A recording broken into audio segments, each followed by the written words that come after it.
Ladies and gentlemen, boys and girls, it's good to have you here tonight. It's a Monday, which means it's Star Wars RPG night. It is August 1st, 2022, 7:05 p.m. PT here in San Francisco, and it's good to have all you sweet, sweet chat nerds here with us, video nerds, hanging out in nerdy Discord, playing a nerdy Star Wars game. So good to have you all here. Hope you guys had a great weekend. I hope you had a good Monday. My vacation ended yesterday. Today was my first day back at work, and it was busy. Lots of meetings, lots of shit, but you know what? That's just how it is. When you're adulting and you're working, it's just how it goes, you know? It's just how it goes, but it's okay. Little bit of housekeeping news. If you go right below the video player here on Twitch, you will notice that I have a new panel next to the Twitter, tip jar, Discord, and subscribe panel. There is now a schedule and countdown. Cool. Took me 10 years to finally get a stream schedule. 10 fucking years. Wow. I'm adulting. Every Monday, of course, is Star Wars RPG night, 7 p.m. from 7 to 11. Tuesday, Thursdays, and Saturdays, I'll be live at 7 o'clock with Daisy and maybe, in the future, other video games. But unfortunately, there's no other video game that compares to Daisy. For me, anyway. My style of game that I like. So for the near future, it's going to be Daisy and Star Wars RPG on this channel, which is dope as F. Good to see you, everybody. Hello. What's up, JJ? What's up, baby boy? Luna Pie, Neo, Insane Sith. What's up, everybody? Good to have you all here. As you can see, made a little bit of a change. In the bottom of the screen, you're now going to be able to see everyone's tokens in association with their Twitch name and their character name, which is fantastic. Obviously, Styx is the symbol of, I believe that's the Empire symbol, and his name is GM, Game Master. Everyone else, though, you can see their in-game name, their Twitch chat name, and what they look like in-game, which is awesome. Styx is going to be drawing out our flight path when we're traveling across the galaxy, so you can see where we're going to and from. We're leaving, as of the end of session 1, Nam Chorios, which is where we were imprisoned on that little space station, and we are currently traveling on a hyperspace highway to Nar Shaddaa, which is essentially Hut Las Vegas on a crazy moon, like seedy ass fucking Las Vegas. So essentially Reno, which is great, very exciting. One other thing, my character, we had made a little mistake during my character build out process, character creation.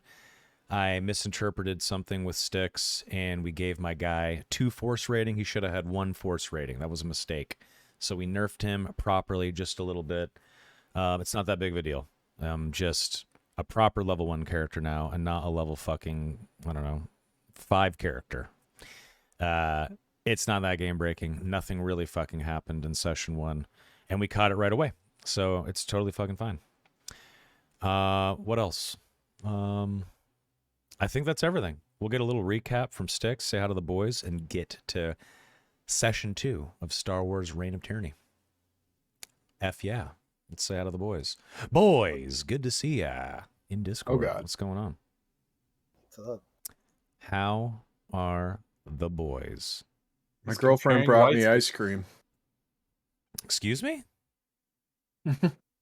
We're comparing lightsabers while I eat ice cream. Exactly. Ooh, nice. Very, Much purple. very, No, very I'm the sexy. purple one. Nice. Crazed. How the hell are you? What's going on? I'm exhausted after work. It was a long day, but I'm I'm alive. I'm breathing. I got a home to live in, so I'm doing good. Nice, Yep. dude. Yeah, I got back to work after being gone for 2 weeks today. So I feel your pain. It was a busy fucking day, just as I figured it would be. And I have like 3 new weekly meetings on my calendar, which is just so exciting. I love weekly meetings. Did you guys know that? I Yeah, we love talked about this. stacking up weekly meetings, just removing any sort of time to do my actual job throughout the day and just covering it, showering it, exploding, spooging all over my calendar with meetings. I fucking love it. Personally, Why send Copying an your email? calendar. Yeah. My favorite meetings are the ones where you get to the solution of the meeting 10 minutes in, but then you spend an hour on that call of just people talking. And you're like, I guess we're all just gonna. Well, no, it's not even that. That would be fine. It's people justifying their salary. They're like, oh, well, I have to speak up. It's like, okay, Yeah, well, I guess. Just to really good. piggyback on that, my favorite. Yeah, an well, hour. Styx has got a good point. It kind of, it's like, okay, I guess we're just gonna do this. Shut up. Well, no. Well, I'm not saying. I'm just using your name No, he's because using it's you as just an example. Donnie, One of my favorite games was to guess how much a meeting was costing the company by estimating people's salaries. oh yeah, Yeah. we love doing that. Me and my team love doing that. It's super fun. That's a fun game. And y'all get to do it by salaries. We have to do it by time and fucking IT, dude. Because that shit, like, when shit's broken, we're in a Time fucking is meeting. money. Oh, response friend. times and shit. Yeah. Yep. Time is money, friend. Exactly. We have Um, meetings to schedule. Donnie, meetings. I got your reference. I was just like that argument is a total shut up moment. It's like, oh Yeah, my yeah. god. Yeah. Donnie, how are you today? I'm swell. I Did had a you- meeting today. Did you justify your salary in that meeting? No. I usually just keep my Good mouth man. shut. I respect I that. usually just stop. I just don't talk. I respect the shit out of that. I knew when you walked in, ooh. yeah, that you were going to be. Sticks You're with welcome. 101 months. Simon. I'll never be as good My- as Zarian, but it's okay. No one's as good as Zarian. I know. Just It's me and generally. him at the top. What a Just- hunk. Just rainbow popsicling the whole fucking internet. Well, thank you for the Stirrers 101. You're welcome. Good to see you, Crazy and Donnie. Mr. Al, how the fuck are you, sir? I'm good, man. How you doing? I'm feeling excited to play. I'm feeling great. I can't complain, man. I just had a couple of slices of pizza. I have a That sounds so good. guava LaCroix. Wow, right? And Yeah. a cup of water, and my digital homies hanging out to play Stirrers. Can't Yes. beat it. Yes. Mr. Bishop of the Rival Variety. What's Hello. going on? How are you? I'm okay. Work was annoying, but I heard it's hot as fuck in Portland. I have some friends Oh. visiting from Portland right now, actually. yeah, it's not fun, and it won't go away. No, it's annoying as fuck Yeah. right That now. sucks. I'm sorry to hear that, sir. It was Put a actually in fan the next to you. 70s today, so I was happy. Oh, the dream. Yeah. SF was ridiculously nice as usual. It's 68 degrees outside right now. Yep. I hate you. Gotta love It's it. fucking 78 right now for me. I go It's to the 84 right now. nastiest bar in town I fucking for love 68 degrees weather. it. I mean, it's 68 in my house because I have air conditioning. Mhm. Yeah. Pumping the AC. Speaking of Seattle, Walter, how are you? I'm doing good. Just kind of hanging in there. Hanging in there. That's Mhm. something. That's something. Good. Excellent, sir. Good to have you here. And finally, Sticks121. How are you, Game Master? I'm doing well, man. We have some friends visiting from town. They're restaurant people like me. In fact, I worked with one of them a long time ago. But we were just talking wine and planning out dinner for tomorrow. We're gonna make dinner at the house, drink a bunch of good wines, and it's gonna be a Hell good yeah. time. They brought their dog up, and I love dogs, so I'm very happy. Yeah, it's been a good day today. I'm sipping on some Austrian Riesling as we dive into Star Wars. So, I'm feeling Wonderful. pretty good right now. I'm very prepared. I'm excited for you guys to dig into the session. Hell yeah. And yeah, man, It's gonna be a really good time. I also just got a random ass message on Facebook. Block this idiot. Who the hell are you? But other than that, chat. I mean, I hope you're ready because I'm ready. Good. For Well, sure, we're all ready. why don't you hit us with that glorious recap, and Oh my God, yes. we can jump into session 2 of Star Wars: Reign of Tyranny. Get her done. Reign of Tyranny. Get her Reign of done. Tyranny. That doesn't fit. Anyways. Not at all. No, okay, code W, Reign of Tyranny? Question mark? It's the Reign of Tyranny. That's right. We don't take kindly to tyranny around here. No, we That's- don't. Generally true. So last week we met our cast of unique individuals, shall we say. We met them in a prison facility where they devised a bunch of harebrained schemes to get out of their cell, find their way down, and escape the facility. But along the way, many interesting things has happened. We met Dracus Dar, the good, mysterious doctor fellow, who may seem to be a little bit more than meets the eye. We'll find out, chat. Together. He We hails from met- Arcania, by the way. Yeah, he's an Arcanian. He's a space elf, for lack of a better term. We met Javro the Hutt and his sidekick Ellis, who are morally dubious, but get the job done. And then we met a Rival's character whose name's Slan. He's a Sluissy mechanic of sorts and computer whiz. We also met the Bothan, Seer Naruro, who knows how to get things done under the table and not the way most would expect to get things done. And then we also met Omen, who, It's an eye well, patch. he's the wild card. And we'll see how things turn out. He's also flying the shuttle. And as they escaped, they set course for Nar Shaddaa after some discussion, after capturing an Imperial officer who was behanded, I guess we should say. And he's being kept alive, possibly for information. We'll see what they do with him. Who knows? Maybe they'll get to Nar Shaddaa and sell him into fucking slavery. Who knows? I mean, who knows about these people? We don't know. So that's where we wound up. The session ended with the shuttle zipping into hyperspace en route to Nar Shaddaa from Nam Chorios, where they departed, as you can see on this red line on the map. And that's exactly where we're going to pick up, probably about a day or two into the hyperspace journey. We will pick up on the shuttle. And All with right. that, before we get into anything, chat, I have to remind you guys and our players, it's time. I need you guys to update your force pool, your destiny pool. Make sure you sync it with the GM. And then at that point, I'll have everybody roll destiny for the session. And we're going to do something new this session. But first, let's roll destiny, shall we? Okay. Oh, there's one more thing to first. explain as well. The final thing to explain here as we roll the Destiny pool is that at the end of the session last week, after I turned the stream off, the party voted on who the MVP of the session was, who just played the best, who had cool moments, who just kind of stood out in an interesting way, or that we just agreed was the MVP.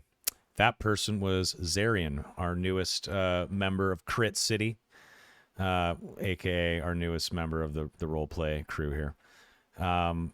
What is going to happen is he is going to get a free Destiny point. So instead of subtracting one of the light side points like we did last week when we wanted to use Destiny points, he gets one for free this session only.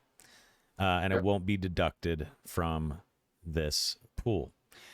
That being said, what we're going to do at the end of every session going forward is you, chat, are going to vote who the MVP of the session is. It cannot be the same person 2 weeks in a row. But you guys will vote in a poll at the end of the session who the MVP was. If we get 10 votes, I'll be excited. It'll be great. If it gets to the point where we also need a vote to actually see some results, depending on how many people watch and stick to the end of the session, obviously we can all vote in the poll as well, which is fine. Yep. But we're going to try to avoid that, which is exciting. So exercise your right to vote at the end of the session. Use your voice, chat. Use your voice. That being said, that was the final announcement. We have rolled Our destiny pool. Our destiny pool, which is exciting. Is the destiny pool correct? It looks like Correct. It 4 is. light, 3 dark. That is. It should be 4 dark. Should it? Hold Yeah. on. Let's see. 1, One, 1, 2, two. 3, 4. Yeah, that's why I asked, because we mess it up every It's week. actually. 5? Hold on. That's correct. It's 5. It's 5 dark. Wait, By my 1, count. 1, 2, 2, 3, 3, 4. 4, 5. Oh yeah, see, even I just fucked it up, and I'm looking at it. So there we go. It's 4 Huh, and 5. That's weird that it didn't show up. I wonder. There we Oh, go. you know why? Alan Soma, you didn't do it from the destiny pool. You just rolled a force die, so it didn't show up in my destiny pool. Who? So you see Oh, how roll destiny. next to your name it says sync pool GM, and then there's another one that says roll destiny. You gotta hit the roll destiny one, otherwise it doesn't show up in my pool. Oh, I did I roll? It's fine. I Okay. updated it and I forced a player update. We're all good to go. Oh, I But see. for the future, Alan, I hit both the did it roll. wrong. Yeah, Exactly. Hit the roll destiny button in the future and it'll figure it out. Now, my apologies. chat, they're going to have to do something else different this time. We're actually going to roll for obligation for the first time in the game. Now, to explain what obligation is, I'm going to use an example. Chat, I would, if I was standing in a room, ask you how many of you have seen Star Wars and ask for a show of hands, but I can't see your hands, so I'm just going to assume everybody. So let's remember how in Star Wars A New Hope, Han Solo takes on a job to ferry Luke Skywalker, Obi-Wan Kenobi, and friends to Alderaan. Well, we also remember that he gets accosted by a scummy bounty hunter named Greedo, who says, "You owe Jabba money, and I'm here to collect." That Greedo encounter is Han's obligation. Han's obligation is the fact that he owes Jabba money. So, to put it into more plain terms, it's a backstory element from each of my player characters here that can come up in the session if they roll their number. If their number comes up when I roll obligation at the beginning of the session. So, everybody's on this journey together, but they each have an element from their backstory that can show up in the session if their number comes up, which I have prearranged all of their obligations into a number range from 1 to 100. So when I roll a D100, it's possible that nobody's story shows up this episode, but it is also possible that somebody's story shows up this episode. And that is what we're about to find out right now. So, Cool. here's my question. Soma, do you want me to roll this in view of chat or do you want me to not? Do you want it to be a secret that comes up organically in the story, or do you want it to be known that something's going to happen? I mean, I'm going to have to tell you because there's a mechanical disadvantage anyway. There's a mechanical consequence, right? Like everybody's strain gets knocked. So we'll know anyway. So yeah, you can just let us know Okay. who it is. all right, I'll just roll it in public then. Sure. We don't want to roll an 1100. That would be weird. Okay. Ooh, lucky you guys. 78. Nothing happens. All your strain thresholds stay the same. Nobody's obligation is showing up this session. Okay. Oh. There you go. All right. So because there are 6 of you, basically from 0 to 60, Right. there would be a chance that someone's story shows up. Okay. And because I rolled a 78, that's outside of that range. You guys are clear of any obligations this session. Awesome. All right. And with that, we have done everything we need to do before the session. We can dive right on in. So, I think what we see after the credits roll and the music fades out is an interior shot of the shuttle. We kind of see a camera pan to... we see Omen sitting in the cockpit. flying the shuttle, probably pushing some buttons, pulling some levers. The camera then pans down the hallway into the main seating area of this shuttle. And we see various images of each of you sitting around doing whatever it is that you're doing in this tiny cramped shuttle. Who would like to pick up from that moment? We didn't hand out the credits NRP, did we? We did. So, We we're did.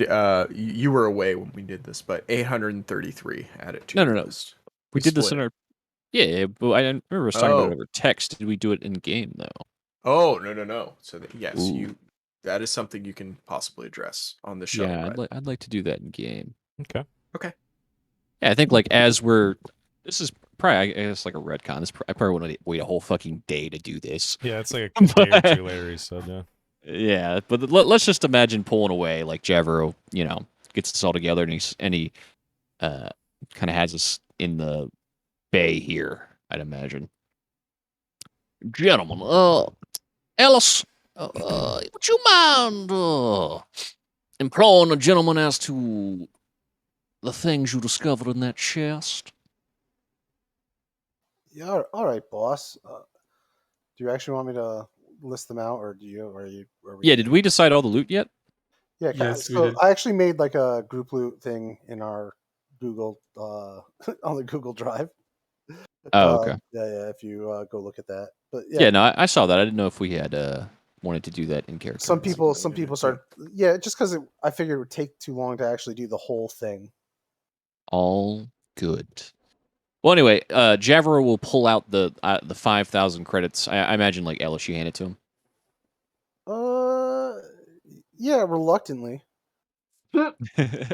Just trust me. He's Gentlemen, like he's like handing you the bag. And he's just like, I don't know, boss. They might not be worth this much. gotta invest for the future, young Ellis. Now, gentlemen, it came to my attention that my associate here found these credits lying on the base when we made our escape. And, seeing as how we're a crew now, we're together, I feel it's important to set a precedent. That every man here, if he works his fair share, he gets his fair share. So why don't you all come up here and get your credits one by one, then? Trackus gestures to the person closest to him, Slon. To kind of puts his hand out like after you. Okay, yeah, Sloan reluctantly slithers over. There you go. That's yours to spend however you wish when we get to Nashidal. Oh, thank you. Ellis, Nice, here's put it your away. share. Thanks, boss. Of course. Yeah, and I imagine everyone one by one comes and gets their share. That seer walks up and gets his. You can kind of see him doing a little math in his head and kind of nods and goes and sits back down. Yeah. Just want to make sure everyone knows here that, as long as I'm around, we're going to be getting a fair shake, okay? Crazed, are Alright, you kind of crazed? Are you in the hold when this conversation's happening? No, I'm probably neck deep in the consoles up here, like Okay. making sure things are going smooth. Trackus walks up and just gives a smile, takes his credits, and goes back to his seat. Actually, yeah, he does that. I go back to my seat. You said it's 833 each. Yeah, I Yeah. think so. It's the equal. Yeah. Okay, 833 each. Craze, just add 833 to your character sheet. We just say that you. Yeah, already. Cool. Yeah, you can grab it later.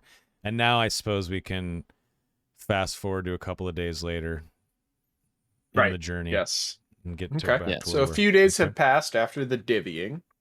Okay. And I think, if we were from Omen's perspective, we would just see the stars racing by in streaks in the cockpit, just flying by. There's nothing really much to see. Everything is pretty nominal. Course is set. It's just a matter of time before the hyperspace pulls you out, right? So, what do people want to do at this point? So kind of during that time, Yes. I'm gonna go up into the cockpit and just kind of look around for any type of like flight manuals. Like, hey, I don't know much about this shuttle, and I'm gonna look for ways to try to learn about how to fly. Is there like he's Oof. like I know. I'm trying to think because I'm thinking if an Imperial shuttle would have like a how-to manual on it, or It's a whether they would military. teach It's you. a military aircraft. There's Yeah. always TOs. They're called technical orders. And they're Yeah, There has to always be there- something. There's Yeah. there's always Yeah, TOs. Yeah. Yeah, so I would say, how familiar is your character with anything Imperial? First of all, not super. okay, I'm gonna ask you to make a perception check at 2 purple, 1 black, Oh. please, to see if you can find where these TOs are. Is he doing this in the cockpit? Mhm. If I see him like searching around, I'm just gonna ask him. I'll be like, "What are you looking for there?" Oh, I've never really been in one of these shuttles before. I'm just kind of curious how it works, and if something were to happen to you, if I needed to step up in a pinch, I'd love to be able to help. Could I just explain to him like what I've been doing up here, like Sure. in the console? It's like it says instead of him searching, could I just Yeah. show him like what I've been doing? Absolutely. I'll let him forego the check if you just want to tell him how this shit works. Because these are very. What I will say is, due to your background, you've flown craft that are extremely similar to this. In fact, this is probably just like the newest model of the thing you used to fly like a decade ago, right? Yeah, I'll basically go from like step one of like starting, getting the ship prepared to fly and go through like all that.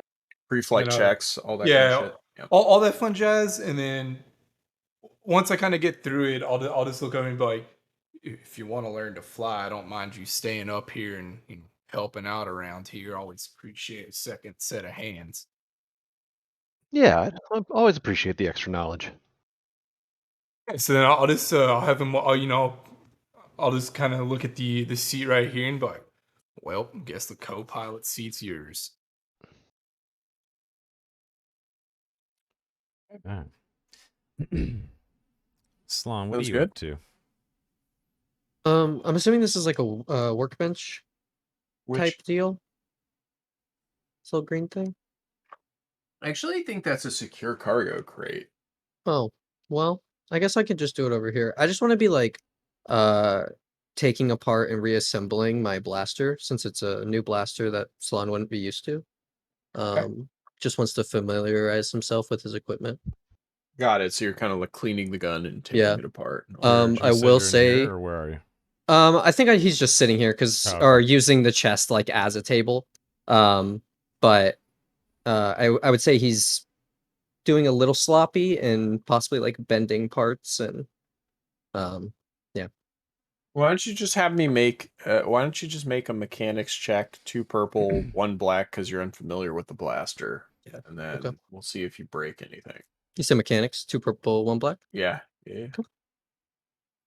Because it's not like a super fancy prototype blaster. It's pretty Right. basic, but you just don't know this model. So Ooh. yeah, so nothing bad happens. You're able to Yeah. take it apart, and when you put it back together, you do it faster than you took it apart. So Nice. you have a pretty good grasp on how this thing works. Yeah. Okay. Not breaking it. That's all I care about. Correct. So Cool. great.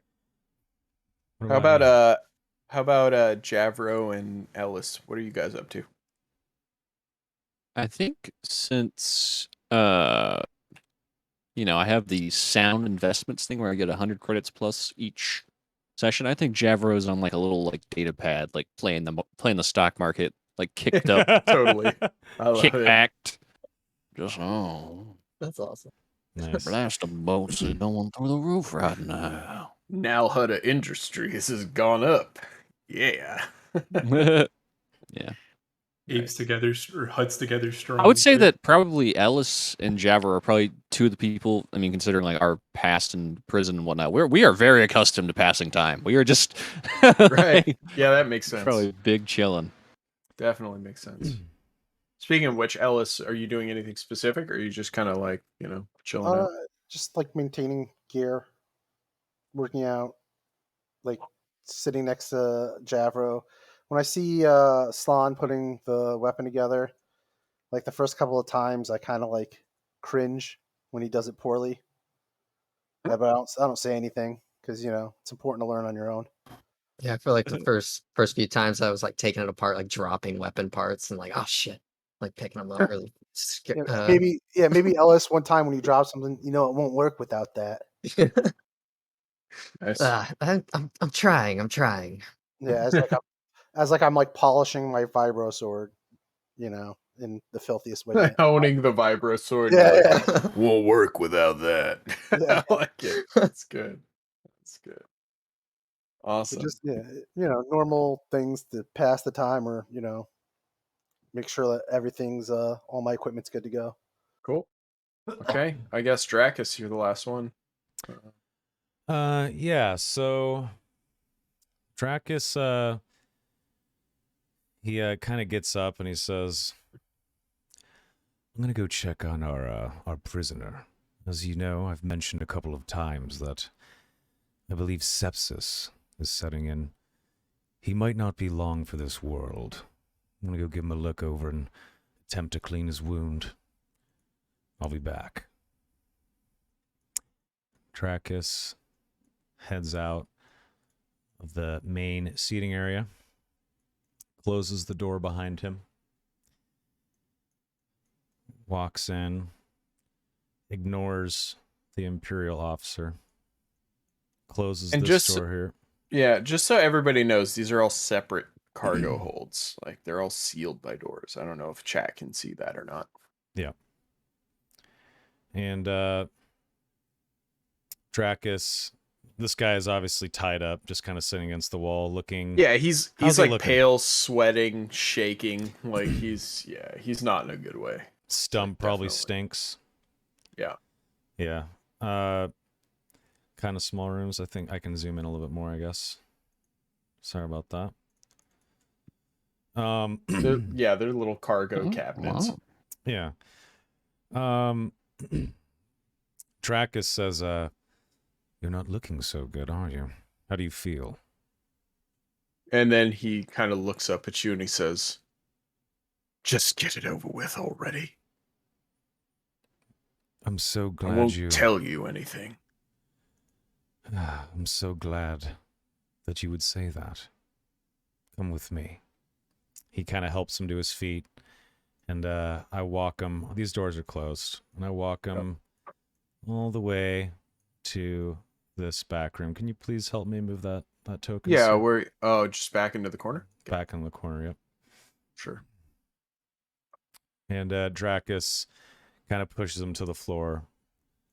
And he actually, before you push him to the floor, when you close the door and turn to him, he stands up tall and raises his chin a bit, like very regal Imperial officer style, prepared for you to... He's assuming you're gonna fucking draw a blaster and just shoot him in the chest or something. Like, that's what he's prepared for. Yeah, Dracus closes the door. And he turns around and he looks at the officer and he says, very strong-willed, aren't you? He doesn't say anything. He just kind of... He starts sweating a little more and his lower lip starts quivering a bit. Not much life left in you, is there? And Dracus kind of just smiles at him. He spits in your face. Oh. Dracus kind of just has like a low laugh. And he kind of wipes his face and throws the spit on the ground. And Dracus pushes the officer to the floor. I'm assuming he would kind of stumble down. Yeah, he stumbles down. He puts his hands behind him to catch himself. Dracus stands over and he says, I love the strong-willed. You taste the sweetest. And he oh my God. puts his hand out, opens his hand, puts his hand out sort of a few feet from his face and kind of curls his open hand into a fist. And as I do that, I use the harm force power, and I'm going to suck the life force out of this motherfucker and kill him. Love it. Roll it. All right, let's roll it. Is this it's a medicine check, right? Because he's a rival. Okay. I believe. Oh yeah. I do have to do a counter roll to see if he can resist because of his station. Okay. Is this like giving him a really bad migraine, or what does this like do to him? Oh, Yeah, no, we'll see how it rolls first. We'll see how it. Okay. We'll resolve the roll before we get there. Yep, we'll resolve the roll and then we'll cover it. Whoa. So I'm going to spend a destiny point and take, what is it, 1 strain to Turn one of those into dark. pit. Yep. So now I have used a light side point. I have turned one of the 2 light side points into a dark pip to use the harm ability. I have 1 strain now. And essentially what I've just done is I've spent force to inflict a number of wounds equal to my intellect, which is 5. It ignores soak, which means it ignores armor on an engaged living target. I gain 1 conflict. And if any dark side points were used to generate this power, which obviously I just flipped 1, I would heal strain. So I'm going to heal my strain that I just took to flip the point, which is fantastic. Back down to 0. Up to 5, obviously. And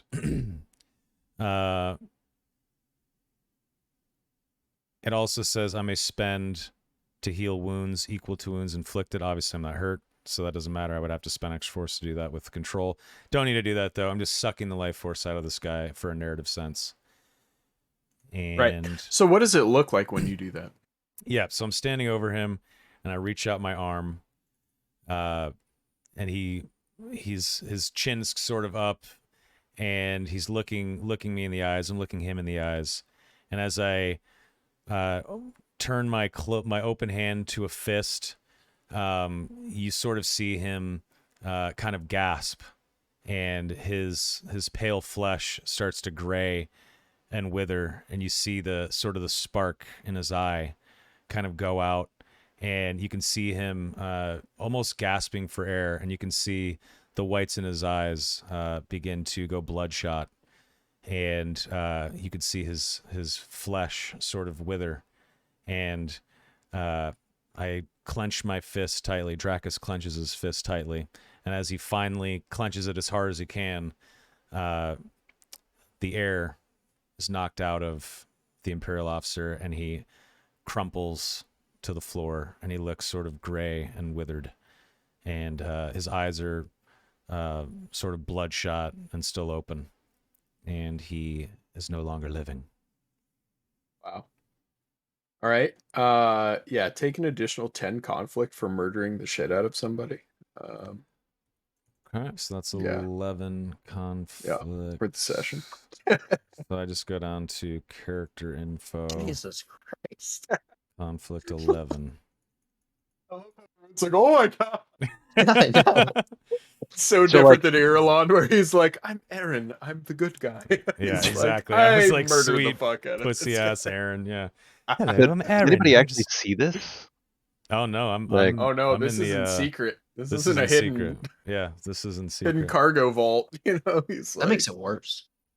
oh yeah. And I leave him there, and I sort of straighten my clothing, and I just look down at him, and kind of have almost like a not necessarily pleased look on my face, but almost maybe a bit of a smirk, especially because he spit in my face. And Dracus slowly walks back out to this door. Before he opens it, he kind of like cracks his neck, checks himself over one last time, Straightens your clothes, yeah. dusts it off. He kind of coaches himself for a second, closes his eyes, takes a mental note, and then opens the door and walks out with a grimace. And he walks up to Ellis and Javro. Well, I was afraid this would be the case. but the Imperial officer was dead. Sepsis probably took him maybe a couple of hours ago. Whenever we took him aboard, Ellis, with your handiwork, that hand got so infected that there's only so much I could do. Sepsis typically takes 12 to 36 hours to take hold, and, well, he was doomed. There's not enough there's no proper medical facility on board, and didn't have the supplies I needed to aid him. So unfortunately, we have a dead body on board. And then he kind of just sits across from Javro.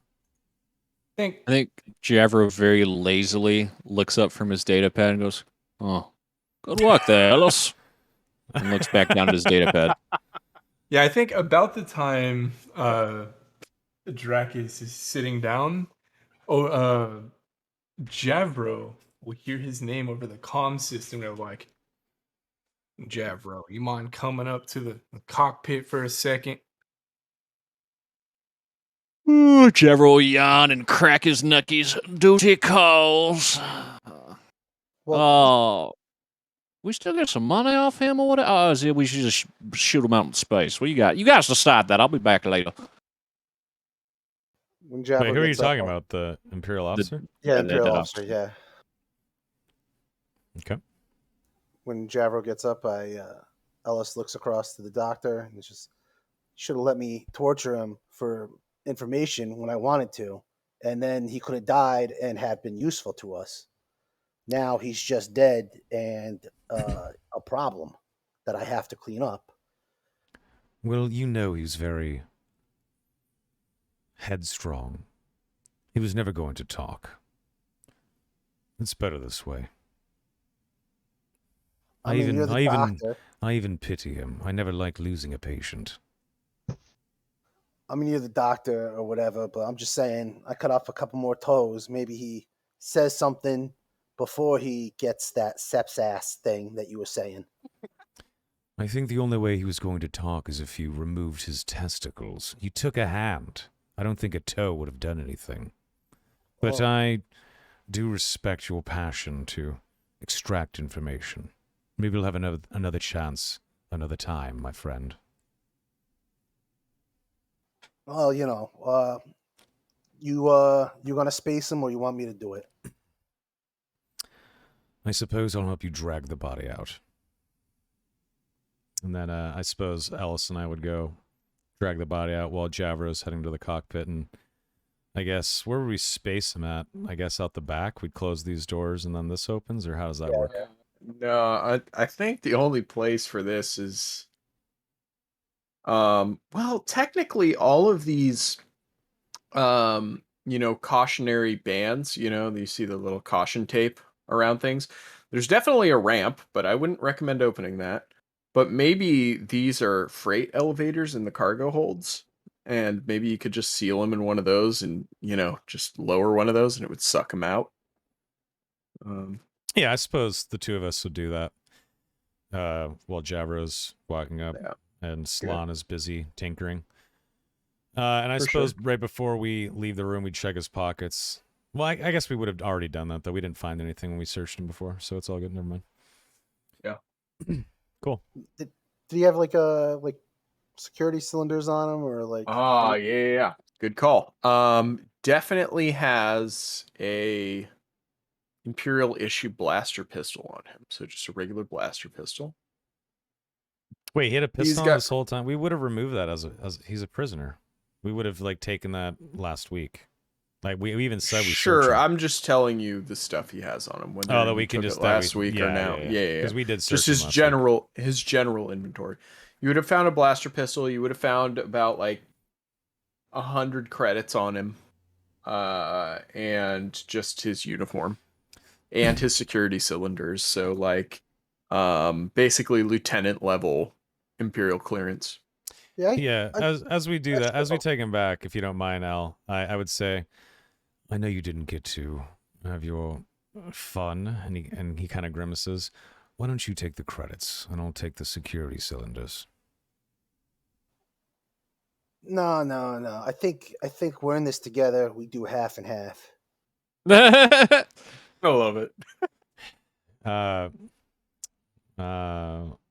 Dracus just kind of sighs and he's like, "Fine. That's 50 more each." I'll take his clothes and you could hold on to the cylinders. That seems fair. Dracus gives you a nod. What is that? Just other gear, assets, and resources. Yes, you can Lieutenant- definitely throw that in there as lieutenant grade, level, lieutenant grade security cylinders. All right, cool. And Um, that's our scene.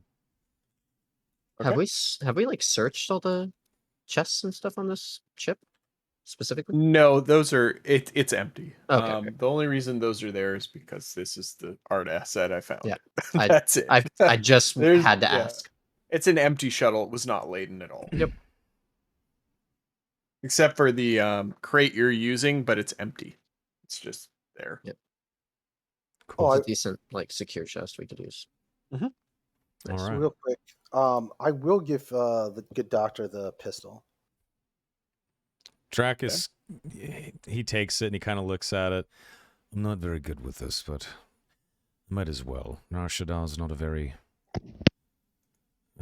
safe place for an Arcanian, I suppose.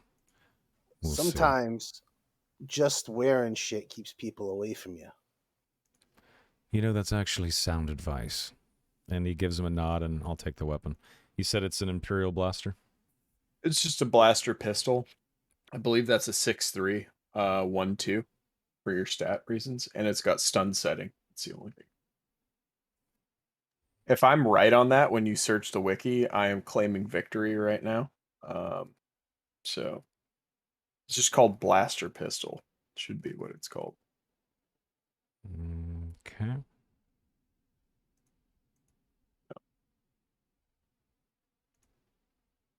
I want to see if I'm right now. I'm like watching the stream to see if you can find.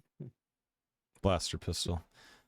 6.3 medium, encumbrance 1, 3 HP, rarity 4. Oh, it's a stun 1-3. Okay, so that's close. Good try, buddy.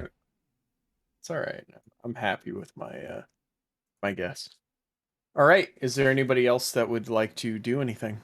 No, Javra's going up to the cockpit, remember? Oh yeah, that's right. Javro's slithering his way up to the cockpit. We'll make that happen. Okay. Javro enters the cockpit. What do you do, Crazed? Yeah, as the doors of the cockpit, slide open, I'll look over at the Bothan, be like, "You mind giving me and Javro a moment here?" And I'll just like, if you can just wait outside the door. Just kind of look at both of them, do a quick subtle nod, and head look at back to the Javro, back. He'll shrug, like, I don't know. Those doors will they'll slide shut, and I'll like engage the lock on them for Oh, dramatic effect. oh. You're dead, buddy. I'm just kidding. Go ahead, Crazed. I'll look over at Javro and I'll be like, "Listen here, I think we got off on the wrong foot." Oh, well, I think we finally found something we can agree upon now. Yes.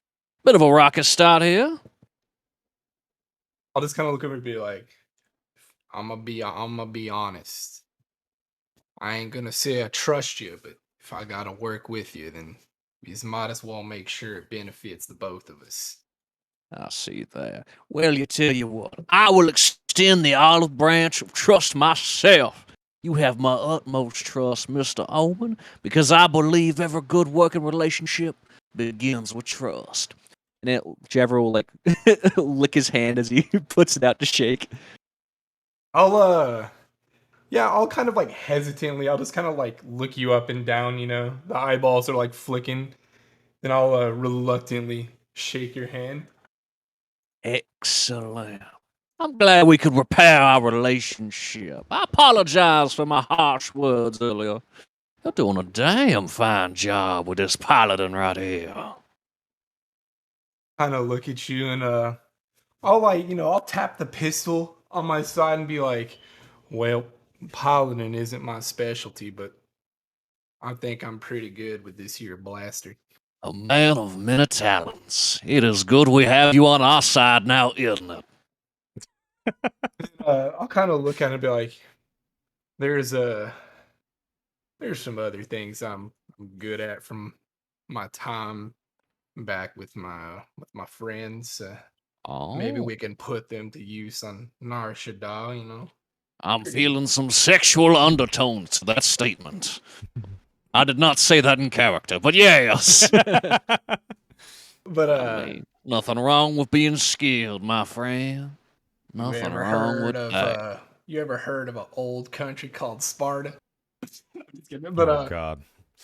no, I'll kind of look at it and be like, I'm very good at keeping an eye on folks if we ever need that sort of thing. Oh, sure that could be useful. Certainly. Let's get ourselves to Nar Shaddaa. We're gonna have to listen out for many things. You ever been there before?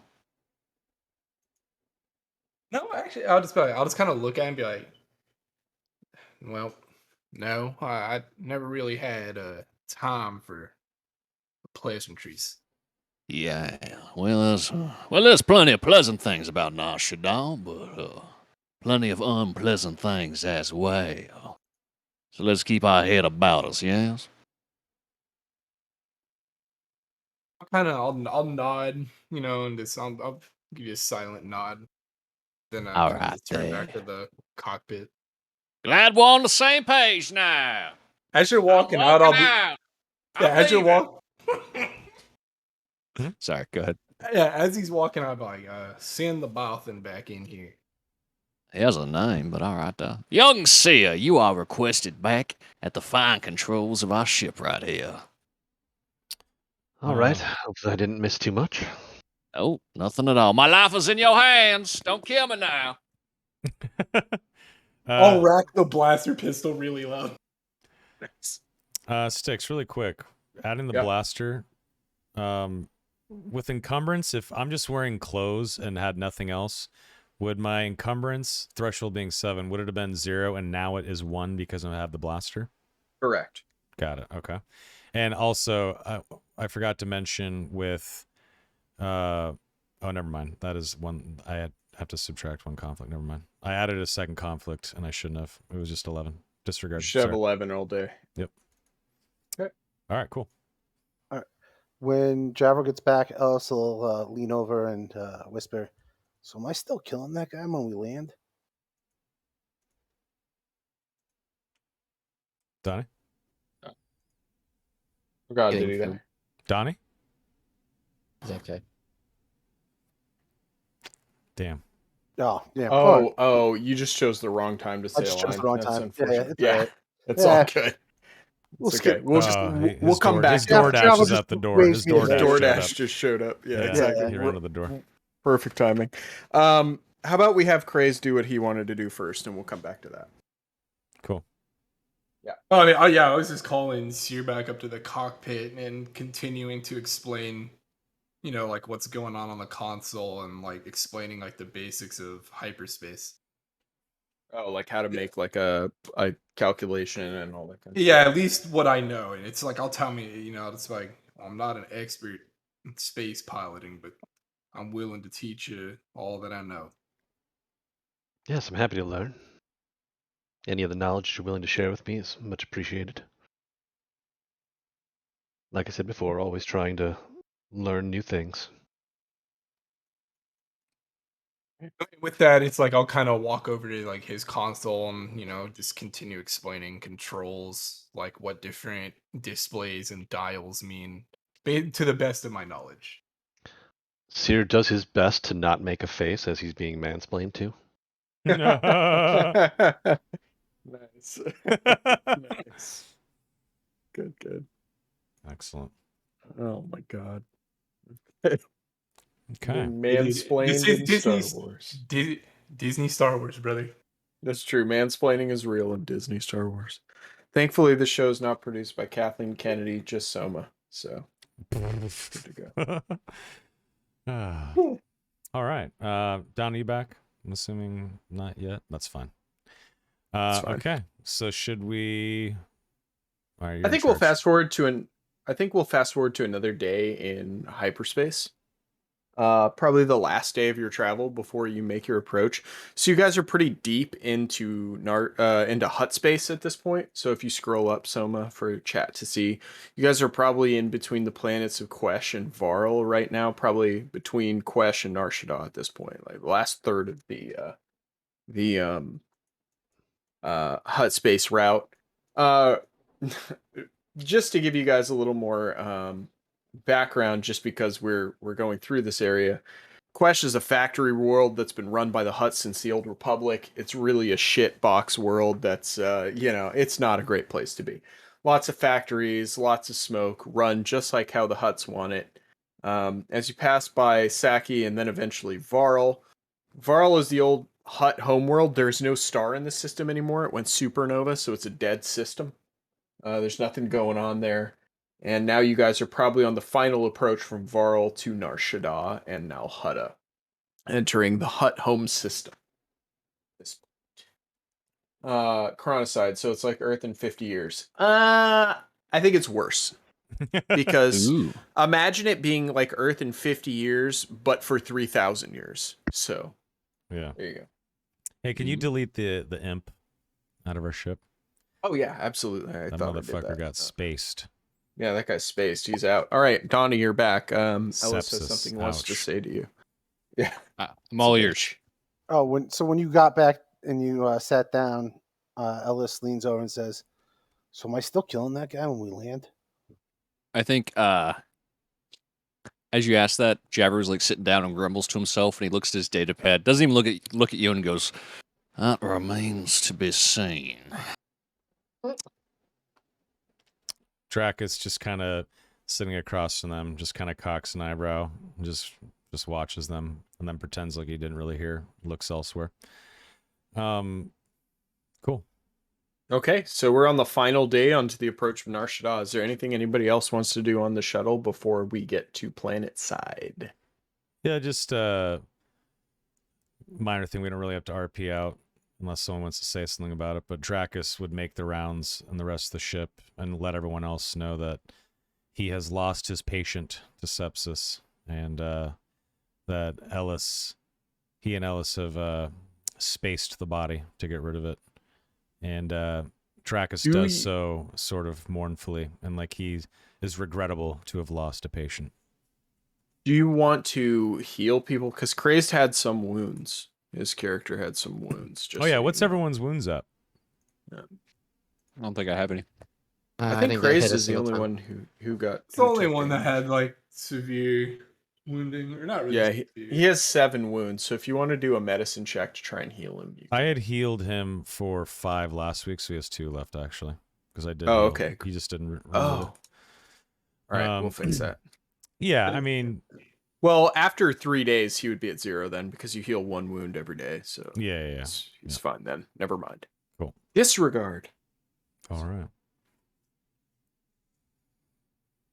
Sweet. All right, Crazed, is there anything you want to do before we hit Nar Shaddaa, or? I any mean, moments you wanna have? I guess as we're approaching, I mean, I just get on the ship's comm system and just be like, we're approaching our destination. Get ready and collect any belongings. You do the pilot thing. Put your pilot tray thing. tables up, and, Yep. and they're upright and locked position. Well- Dracus comes into the cockpit and sits in the back seat Okay. to watch the approach. Nice. We should have ourselves a discussion before we enter Nar Shaddaa on an Imperial shuttle. Yes. Why don't, Does you, anyone- why don't you all come to the cockpit? We can Well, I'm discuss just- from I think let me drag my token. I can Exactly. do it for you if you need help. I got... No, it's fine. No, it's just eating. Al, are you gonna go up to the cockpit? Yeah, I'm moving myself up Stick- now. I'm up there. Okay. I'm a Hutt. Do I Yes. have any idea how it would be perceived? Oh an yeah. Imperial you do. shuttle Oh yeah. coming into Nar Shaddaa. This depends. Are you from Nal Hutta or Nar Shaddaa? I'm from Nal Hutta. Okay, great. Yeah, then you exactly know how you're going to be perceived. So, this is background for both chat and everybody in the party. Nar Shaddaa is the moon of Nal Hutta. It is Space Atlantic City. I don't want to call it Space Vegas because that would be too classy. I called it Space this- Reno. Yes. No, it's worse than Reno. It's Atlantic City. 100%. It's like Coruscant, but the dark version. So it's an ecumenopolis, meaning the entire planet, the entire moon is a city. And there's lots of casinos, there's lots of crime, there's lots of gangs, there's lots of Hutt cartel action going on. Anything that would be illegal in Imperial space is legal here. So, be that as it may, Donnie, you know that coming in an Imperial shuttle will be noticed, but not necessarily flagged. Do you get what I mean by that? Mm-hmm. People will see you come in, but they're going to be like, yeah, sometimes Imperials show up, maybe they're looking for somebody. Who knows, right? Sure. But you also know that, it's not necessarily going to raise a big flag. If you want to know specifically, like anything more than just those tidbits, I'll have you roll this would probably be like Knowledge Underworld. Okay. And I would say that it's 1 purple with 1 blue because of your background. And then I can give you even more information about what you know about Nar Shaddaa. Underworld. Knowledge Underworld, 1 purple, 1 blue. Where would that be? Oh, knowledge. It's under your knowledge at the bottom. Yeah. So bottom of your skills. 1P. 1B. 1B. Okay. Okay. So you neither succeed nor fail, but you get an advantage. So what I'll give you for that advantage, the only extra information I can give you about this is that you know a guy. You know a guy who is willing to have your questionable Imperial shuttle be parked in the lot. And what you can probably get from him is at least silence. And he's a human. He's grown up on Nar Shaddaa his entire life, and he's done work for your family and their people. And his name is Caston Tanis. Write it in chat. Caston Tanis. Interesting. He is a definitely questionable figure. He has worked in the underworld his entire life. He's what we would call a smuggler of sorts. But he also owns a landing pad and has connections. You're pretty sure that if you tell this guy, hey, I'm coming in a questionable vessel, I need a spot to park it, he'll do you a solid. He owes you one. Okay. Sure. I will call him up. I don't know how to operate this thing, but put this number in there. Okay. He dwells in the Corellian sector, which is where most of the underworld action kind of happens. The Hutt sector is where most of the casino, gambling, big time stuff happens. But Caston Tanis is in the Imperials or the Corellian sector. Excellent. I will dial this young man up on my space phone. We need the dial-up sound. Beep, boop, beep. Sorry, I was doing the modem noise. I can't do the other one though. So there you go. You have a contact on the planet if you want to drop her down. Yeah, do we need to talk to him first, or can we just do it? Well, you'd have to get closer on approach before you do that, but yes, that is a thing you can do. Are you guys ready to make the approach to Nar Shaddaa? Well, I'd like to maybe have a discussion with you all about, is this a Imperial ship? Could definitely draw us some attention, despite the fact that, we have a place to land. Would we want to try to exchange this ship for something a little less noticeable? Yeah, I think that's the move right there. I know a fellow where we can land this ship and he can get us in touch with some people that can help us offload it. Unless anyone here wants to hold on to an Imperial shuttle. Not particularly. I didn't think so. So is everyone on board with what young Sia has said here? Track is So just maybe, gonna- so maybe your contact could help us arrange something like that. Yes. We'll have to get down there first, though. Haven't seen him in a long while.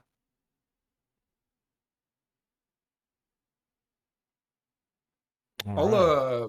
I'll look back at Javro and be like, you got any coordinates for this Caston Tanner, Tanis, or whoever you said he was? Oh, sure do. Right here in the Corellian sector. There you are. Yeah, I'll punch those in to or actually, I'll let Seer punch them in. I'll look over at Seer and be like, I'll hand him the coordinates and like punch these in to the console and let's get this landing started. Make me a 1 purple, 1 blue piloting check because you have someone helping you. I want to do this a funny way. 1 purple, 1 blue. No, I want Seer to make this. Oh, Yeah. He's learning how to fly. So 1 purple, 1 blue. Yeah. Okay. I think this could be funny. Nice.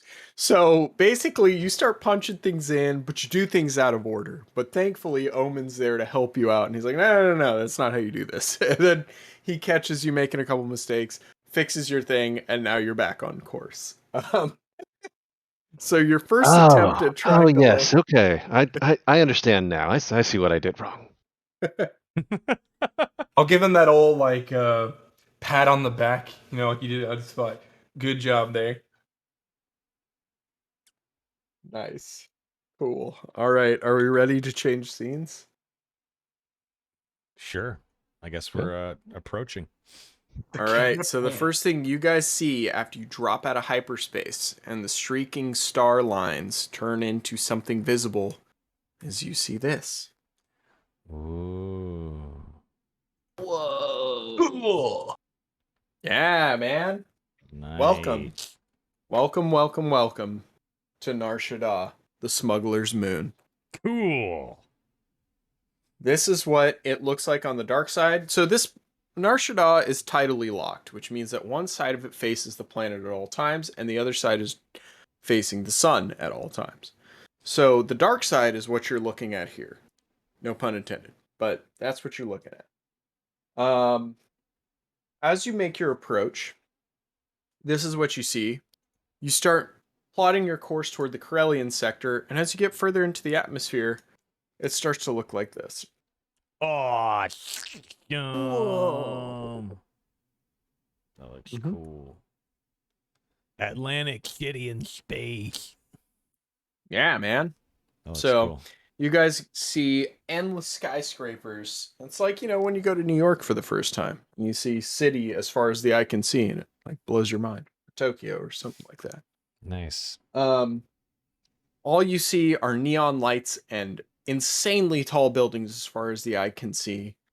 And as you get nearer to your coordinates, Crazed, you start to notice the spot where you're supposed to land, and you go deep down into the city, far down beyond the neon lights. Things get darker, a little more cramped, a little less bright and vibrant than it was in the upper part of the cities. And you start to hear comm chatter. And you hear a voice coming in from the channel that Javro linked to you. And it says, "Hello, what are you doing in my space?" I'll call Javro up and I'll be like, these. Imagine are I'm your probably folks. still there. Yeah, I'll hand you like the comms headset, and it's like, these are your folks. Think you should do the communicating. Cause Tanis. Caston Tanis? Is that you? Javro, what the hell are you doing in my space? I got rid of you. Now, come on now. Never get rid of an old friend. How you gonna talk to me like that? It's been years. Yeah, peaceful years. Anyway, what do you need? Listen, I got a ship that I need to land somewhere here on Nar Shaddaa, and seeing as how you owe me, considering you'd be dead in that prison if not for me, perhaps you let an old friend land his ship. Yeah, you're right. All right. Well, You know where to find me. Just put her down wherever you can. All right, there. I appreciate you. Drinks on me. I will. I'm hand the holding you to headset that. back. Oh fuck. Are you plugging your nose while you do that voice? Oh, 100%. He's on the comm. No, that was good. That was a good voice. I That liked was it. good.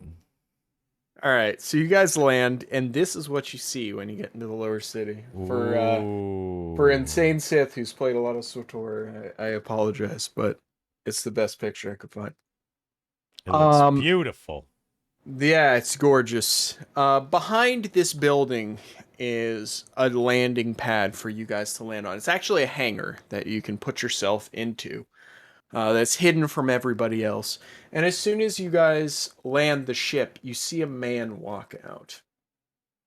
And the man looks like this. He has black Hey, hair. I know that actor. Yeah, he has black hair. He has blue eyes. Kind of scruffy looking. His hair's not kempt. He's wearing a long black trench coat. And he comes out. You notice that he's armed. He has 2 pistols at his side. They look kind of fancy. And he walks up to you and he goes like, he walks up to the ship and he starts waving outside so you can see him from the cockpit. And then he starts turning around and gesturing to people behind him to, do whatever they need to do. You see the hangar door start to seal, and then he walks over to where the unloading ramp is for you guys. Excellent. Jabber will lead the way. Excellent. Cool. So as you slither out of the shuttle, Caston comes out. He opens his arms, elbows at the waist, arms open. And he says, "Hey, old friend, how you doing?" Man, you haven't aged too well at all. And I go in for a big old slimy meat slug hug. Yeah, and he hugs you and he says, "Yeah, and you haven't even aged a day." Anyway, what brings you back to Nar Shaddaa? Well, freedom, my friend. I am out on the open seas, as they say. Happened to spring myself from a little detainment center with some, he'll look back, associates. He looks back at you and then he looks up at the shuttle and he's like, "Oh, so I guess you got some hot property here. I don't suppose you commissioned Sanar Systems to build you an Imperial ship by any chance, but No, not this time. Well, I don't ask questions, what am I doing for you?" Can you pull his token back up, please? Yeah, sure. Sorry about that. Thanks. Well, I figured, seeing as how it's in your interest, because, of course I'm going to cut you in on it. You help me sell this thing. Oh, well, if that's all you wanted, I suppose I could do that for you. Exactly. Maybe when I got a new ship, you maybe put me in touch with some people. I got a capable crew right here. Besides, life ain't free and I need money too. Yeah, he comes up and he's like, "Well, listen, man. I suppose Thanks. I suppose I got some things I can do for you here. I got a couple of jobs need doing if you're not, too good to do them. That could lend some extra credits in your pocket as well." Right now, I am not too good for nothing. Oh, that's fair. I just met some people since you've been gone, since the old days. They need some things being done, and I'm happy to make it happen. That being said, I suppose you want to offload this hunk of junk too. I think I know someone who might pay a pretty penny for this. Maybe he might even do a trade deal. He's got some used junkers in the yard. And they may not be top of the line anymore, but they got clean plates, if you know what I mean. Good enough for me. I guess we could do some business then. Yeah, I guess we can. Jabber gets a sickly smile. Caston starts to chuckle a little bit. He adjusts his belt and he walks over. Who's the first person out of the shuttle behind Javro? Ellis, I'm sure. No, Ellis is hanging back. Oh, Okay. Who wants to come out next? I'll come out next. Okay. He walks right up to you and he puts out his hand. And he's like, I'm Cassie Tanis. Nice to meet you. Who are you? Pleasure to meet you. I'm Drakus Dar. And he gives him a firm handshake, looks him in the eye as he does it. Yeah, your glowing Arcanian eyes. You know, he makes eye contact and he's just like, God damn, you're creepy. You know, I like you, though. Because you gotta be a little, I don't know, you gotta surprise people, you know what I mean? This moon, it's best to show people that you're not to be messed with. You know what I'm saying? Anyway. This is my first time here. Are Arcanians uncommon here?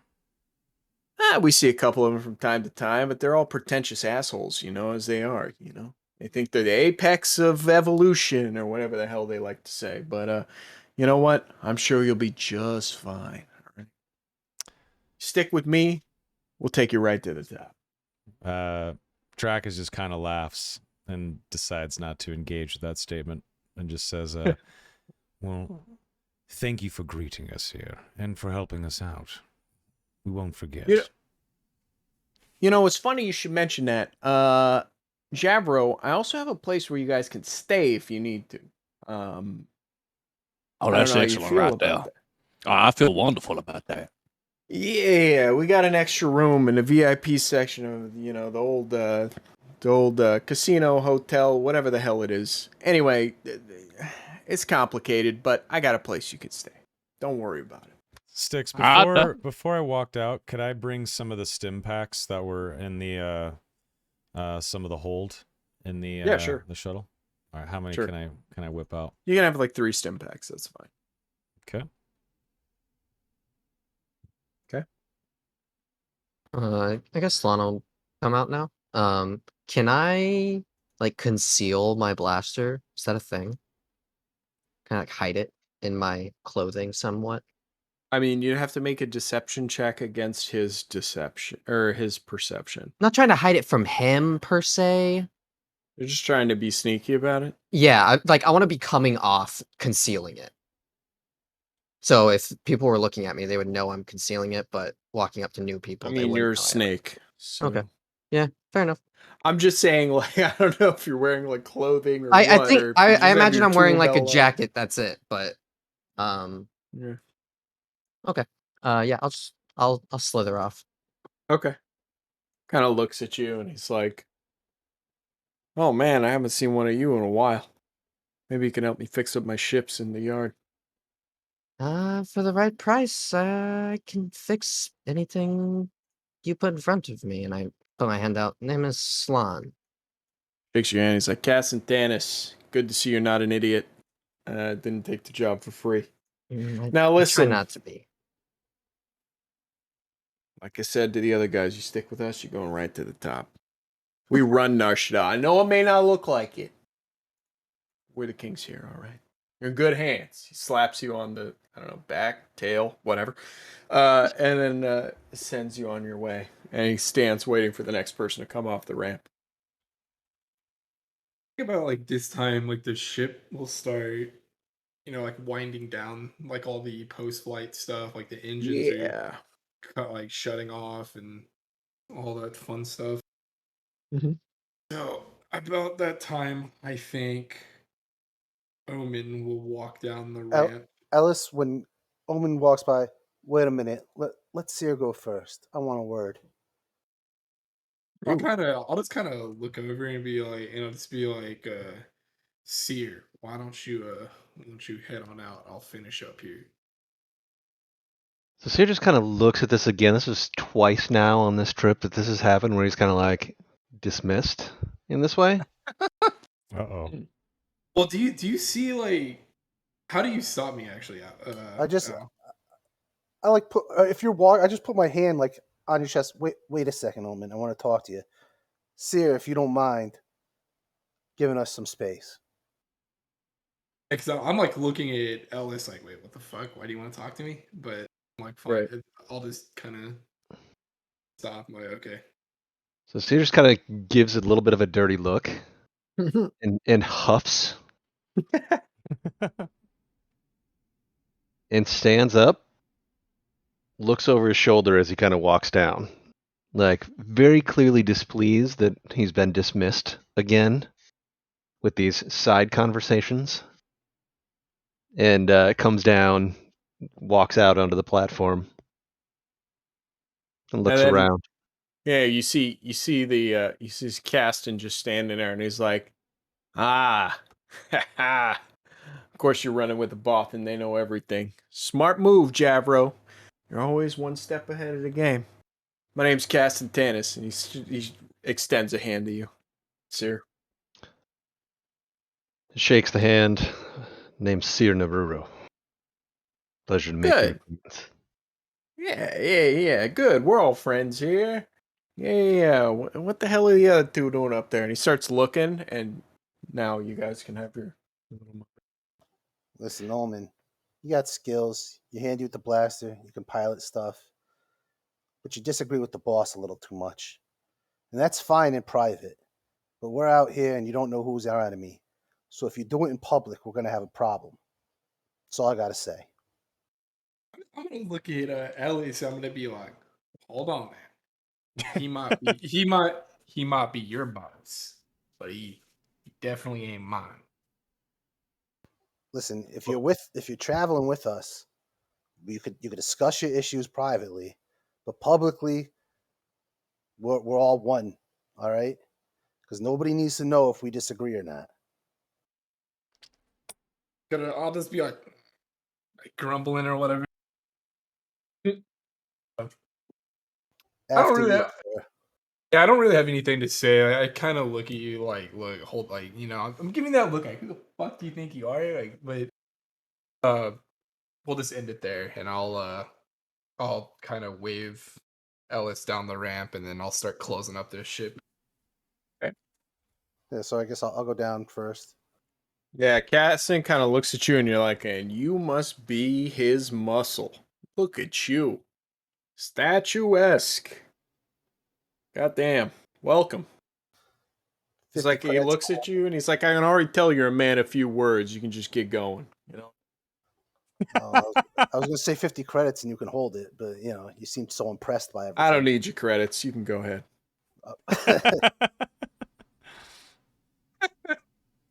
Uh, You can't get one over on this guy, I'm telling you. I go over by Javro and just mean bug him. All right.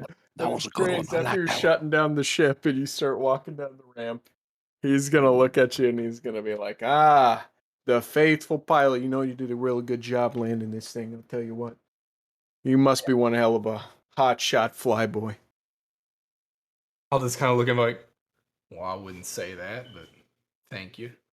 He kind of looks at you and he's like, you know, you look kind of familiar, like I've seen you before. But I know I haven't. I don't know what's going on. Anyway, don't pay any attention to that. I'll take real good care of your ship, all right? Don't worry about it. And then he turns around and starts walking away. Crazed. You mentioned in session 1 that you had like long black hair. I'm assuming that's because you've been in prison or something. Did your character cut his hair and clean up in the bathroom on the shuttle or something? That hasn't happened yet. Oh, sorry, my bad. No problem. I was just wondering It's all because you're good. token. So Caston starts walking by and he's like, well, I'm going to take you to where you can stay here. I got a room for you, like I said, VIP. Pulled out all the stops for you. It's almost like I was preparing a room for you, Javro, you know? Yeah, it's like I got you in my mind or something. Anyway, follow me right this Okay. way. So before we start heading that direction, I'd like to give him kind of a up and down, if you will, and Sure. try to see if I can sense any weird interactions that he's having. Maybe he's a little nervous, or he's got a little tick or twitch or something like that. To maybe try to identify if his intentions are true. Being, a shady dude, I understand that that's maybe a little difficult, but I feel like Streetwise would be an appropriate check to see if Totally. there's anything off. Go ahead and make me a 2 purple streetwise check. Hey.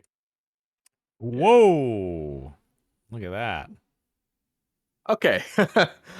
This guy owes Javro considerably. The vibe you get is that this guy is being way nicer than he has any business being, and he's really just kind of kowtowing to Javro and his friends here. Whether or not he's untrustworthy, kind of hard to say because you haven't seen enough of his actions to really make that kind of call. But what I guess I could say is that you have the feeling that he's not a malicious scumbag. Like, you get the vibe that he's not gonna fucking like sell you out to the first guy that he finds. But that there's a little bit of leverage being applied to him that's making him be nicer than you think he probably would be otherwise. Okay. Yeah, the not seemingly the type to sell us out at first chance is really, I think, more than what I was looking for than anything. So. Yeah, exactly. Okay. Oh. Well, yeah. So Seer will happily go along with the group. Sure. And he starts leading you. He leads you through the promenade of this building, takes you up a set of stairs, and then shows you to this big room that overlooks the sprawling cityscape of Nar Shaddaa, which is to say, it's just a bunch of buildings with a sort of reddish yellow atmosphere. Spotlights going everywhere, neon signs literally everywhere, the Orabesh font of all the writing just all over the place. And he kind of, looks out and goes like, I saved you the best view. It's the best view I got. If you need anything at all, you just call me. I'm downstairs. I got everything all set up. Is there anything you need from me? Like, I got you. Yeah, how'd you get all this? I don't remember you ever being extremely wealthy or whatever. Oh, well, about the time of your troubles, well, we may or may not have sold some information that got us a substantial amount of credits, and we bought this place. It's an old hotel. It's been around for thousands of years, according to the realtor. I don't know. He's kind of full of shit, though, I think. But in any regard, it's a nice place. It does well enough. It keeps the credits in. I'm not a millionaire, but I gotta pay the cuts to all the other guys that I owe. But we got a spot here. It's better than nothing, right? All right, now. Just making sure you're not in over your head is all. Oh, no. The casino keeps the money coming in. Really, that's the big one right there. Okay. I don't make as much as some of the other big slugs on this rock, but I do what I can. All right, now. Well, I appreciate you. Yeah. It was good to see you again, my friend. Oh, it always is. I'm charming. Well, I haven't taken a shower in weeks, so I think that's what I'm gonna do. Hot taking a shower, that's a new one for me. But anyway, you do what you need to do, boss. You know where to find me, all right? Yeah, Yeah, we'll why come don't see you do this? Why don't you take the night off? You guys relax. I'll get you some chips for the casino. You guys have a little fun, have a couple drinks, whatever. We'll talk business tomorrow. How about that? Huh? Sure thing. All right, sounds good to me. You just talk with my person at the desk. They'll sort you out. All right, now. Yeah, and he just Nice. walks out. Stakes. This is like a side thing. Yeah. While we're walking up to the room, Omen was just kind of like quietly, following the group, looking around and taking notes of any potential like hidey holes, escape routes, stuff like that. Anything that could be useful where would be something bad to happen. I mean, this guy effectively runs a space Motel 6 with a casino in it. So, upon a cursory glance, you don't really see like hidey holes or secret cabinets or anything. It's just like the biggest room he's got. There are several beds. There's like enough bunks for everybody to like, have enough space and everything. And the view that he said the best view in the place is literally a view of like a skyscraper right next to you with some neon lights in place. So, I mean, You suck. realistically, yeah, it's like he's trying to make a shitty situation look good. Okay. Yep. Cool. Yeah, so I suppose we'd march off to our quarters or whatever. Yeah. Yeah, Dracus would definitely want would clean his clothing, shower, trim his beard, clean up his hair, make himself look presentable. And do we have our own rooms or? No, it's like a big king suite where there's like several different like sleeping areas and one big common room. Yeah, so I suppose in the bathroom, when he notices no one looking, he kind of gets close to the mirror. He puts his face close to the mirror, and he kind of looks for wrinkles and any signs of aging, and he sees that he's looking pretty damn good for, quote, 60 years old. And he kind of smiles at himself and looks at his teeth. They all look nice. He looks nice and healthy, and he kind of lets out like a little sigh of relief, and gives himself like a nod in the mirror, and then heads out of the washroom.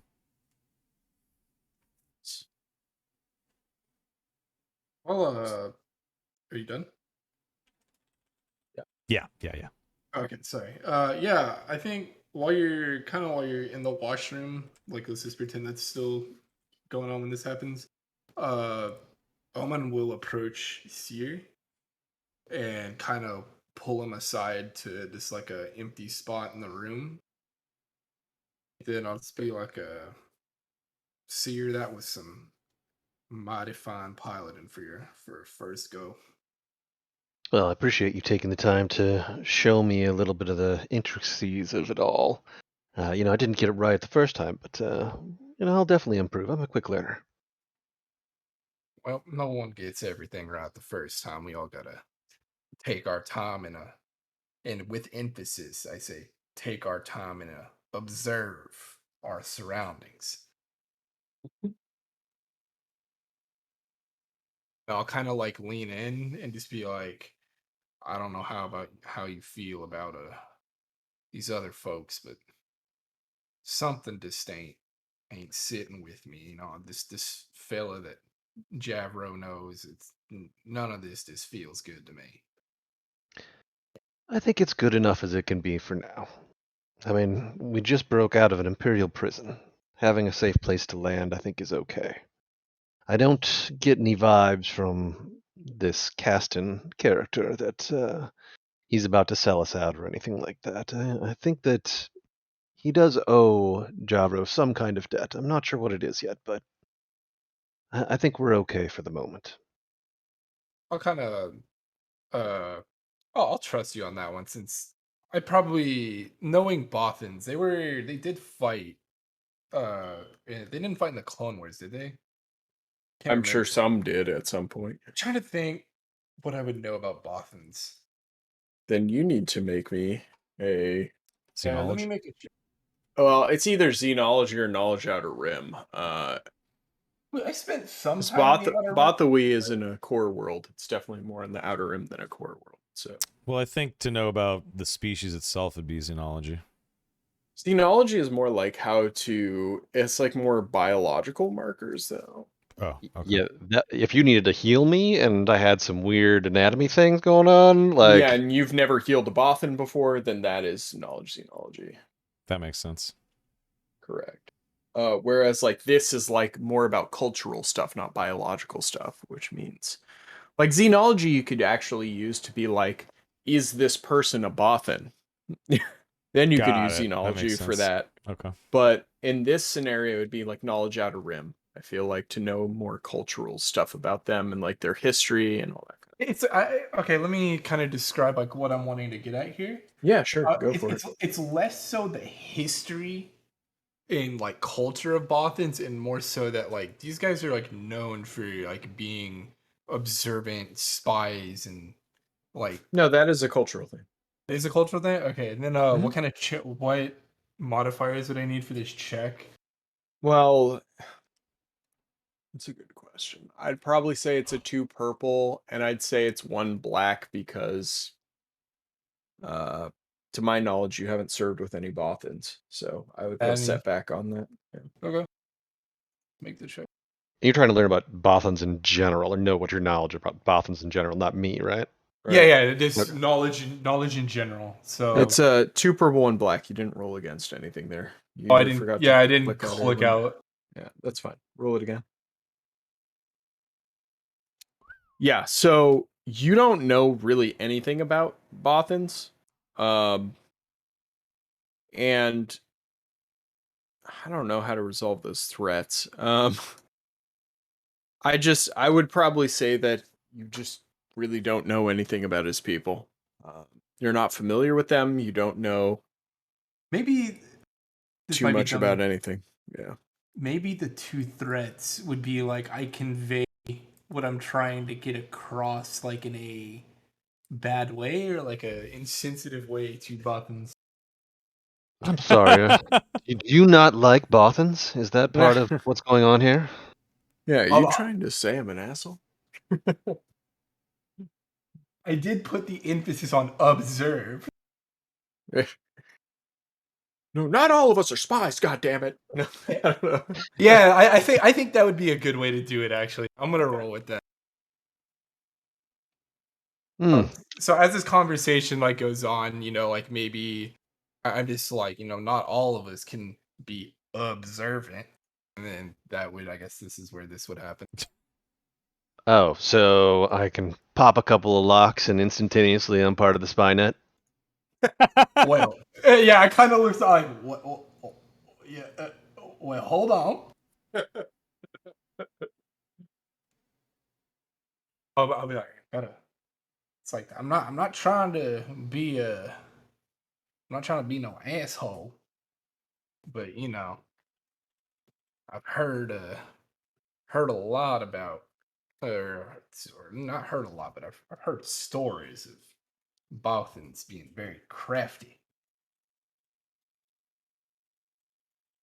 I mean, you're not wrong in many ways. There's lots of Bothans that, are part of the information network and are able to feed things. Not all of us are, and, each one has our roles.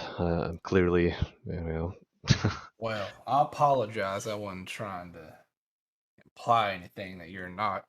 It's not very good with the words. But it's okay. I won't be offended in this situation.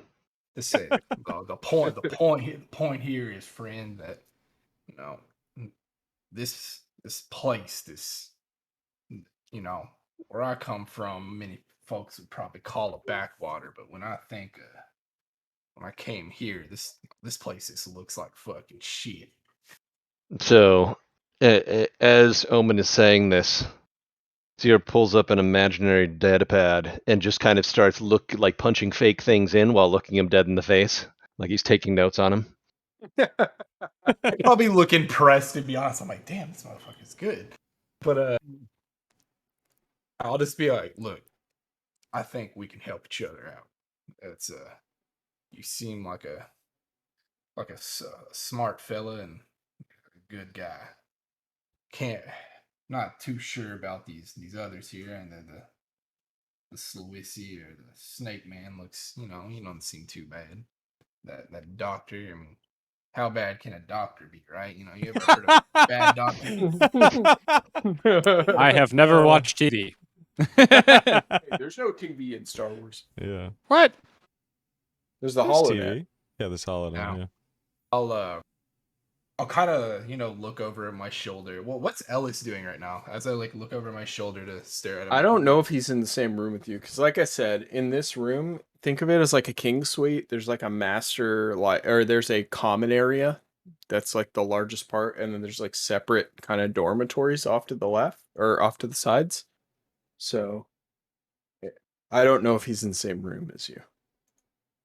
Okay, yeah. I mean, I'll still look over to my shoulder to make sure Ellis, given what Ellis said to me or whatever, I'm kind of looking over my shoulder what's this motherfucker around here? But I'll be like, No, Ellis is going through looking around for any possible assassins that he thinks are hiding somewhere, because he assumes that You're looking under couches and beds. yeah, he's just picking up the couch, opening up all the closets, stuff like that, making sure that there's because he assumes Javro's super important. People are going to try to murder him here. I got you. Yeah, I mean, it's like I'm just, I look over my shoulder. I'm having this conversation with Seer, and I'm like, look, I'm gonna be honest with you. I don't know how I feel about the Hut and Ellis, but got to work with them. But as I was leaving the ship, Ellis, well, he didn't have, he didn't take too kindly to me, if you know what I'm saying. So No, I mean he seems pretty chained to the hut at this point, so he's probably just trying to protect him as we come into hut space. yeah, I mean, none of us know each other. that is true, but you got to work together. But man, I get the feeling that he expects all of us to let Javro boss us around, and we gotta look up to him as much as he does. And I can respect a man's working relationship with his superior, but I ain't gonna answer to, I ain't gonna go to the level of Bootlicking. Ellis when answering. Yeah, I'm not gonna go to the level of Ellis. I when ain't no answering to bootlicker. Hut. Thin blue line. K Kona W. Sorry. Yeah, I just like best to keep an eye on those two, but we just gotta make sure we can work with them. I mean, naturally, that's true of any newly formed team.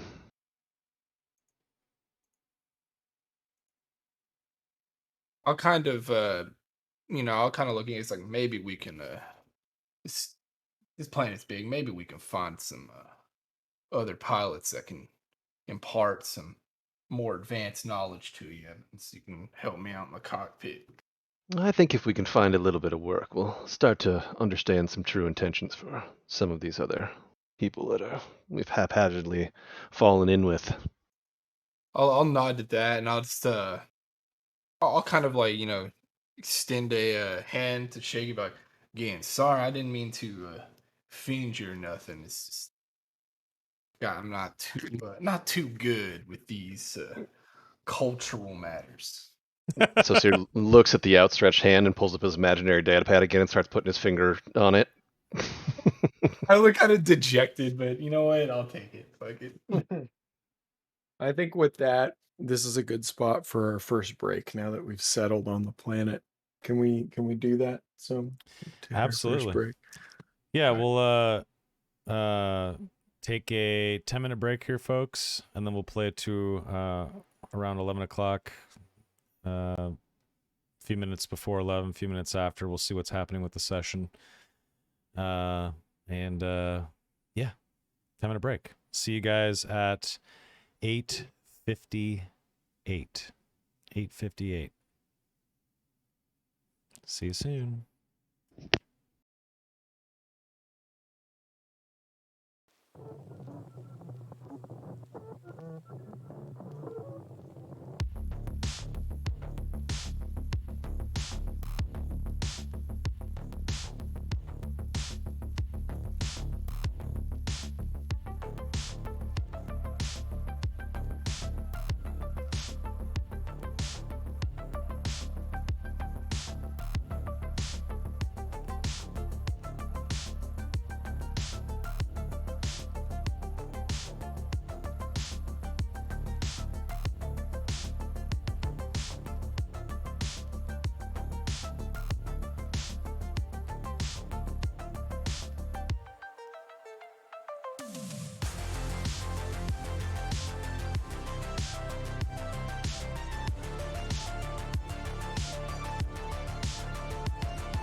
Hello, everyone. Back from break. Just a few seconds early here, but that's all right. That's all right. Sup. Hope you guys are liking the second session of Star Wars Reign of Tyranny so far. I think it's been fucking awesome. Really enjoying it. I loved my little character moment on the ship. I think that was pretty awesome. Let's go chat with the boys. What's up, dudes? Hey. Oh. Yeah, What up? dude. Hey, Yeah. Sticks back? Not sure. Mr. Sticks? Not yet. Is Donnie and Alan Rival here? Yep. Yes, indeed. I was telling them Okay. that like when they were having their little chat between the Bothan and Omen, between Sarah and Omen, and they were like, "Oh, Ellis just wants everyone to kowtow to the hut." I wanted to just like cut and be like, "You're goddamn right, I do." You know, like. No, that was a fucking hilarious moment. Of course, I'd get 2 threat rolls on that. Dude, it That was was great. really, but it led to some good role play. You guys did a good job. Yeah. That was good. Well, Oh, here he is. All right. Break time's over. Get back to work. Sorry, that was rude. Hi, everyone. What, Dad? Fine, I'll get back to Break time work, Dad. God, stop yelling. All right, Mr. Sticks 121. What's going on? sorry, I'm taking a sip of my water here. No problem. That's the best kind of juice, dude, is water. Pamplemousse, baby. Ooh. Anyway, Oh, so good. LaCroix. Can we get sponsored by LaCroix? That would be like the best. I'd I be want really free happy with that. LaCroix sent to my house. That'd be amazing. LaCroix, the best drink on Nar Shaddaa. Dude, when I I'll worked even when I worked at Tempo Go ahead. Storm, we were sponsored by Red Bull, and I would get sent a massive case of yellow Red Bull, the red Red Bull, and regular Red Bull once a month. Every Oh my month. god. Oh no. It was too much. It was too much. I was giving it away to Yeah. people.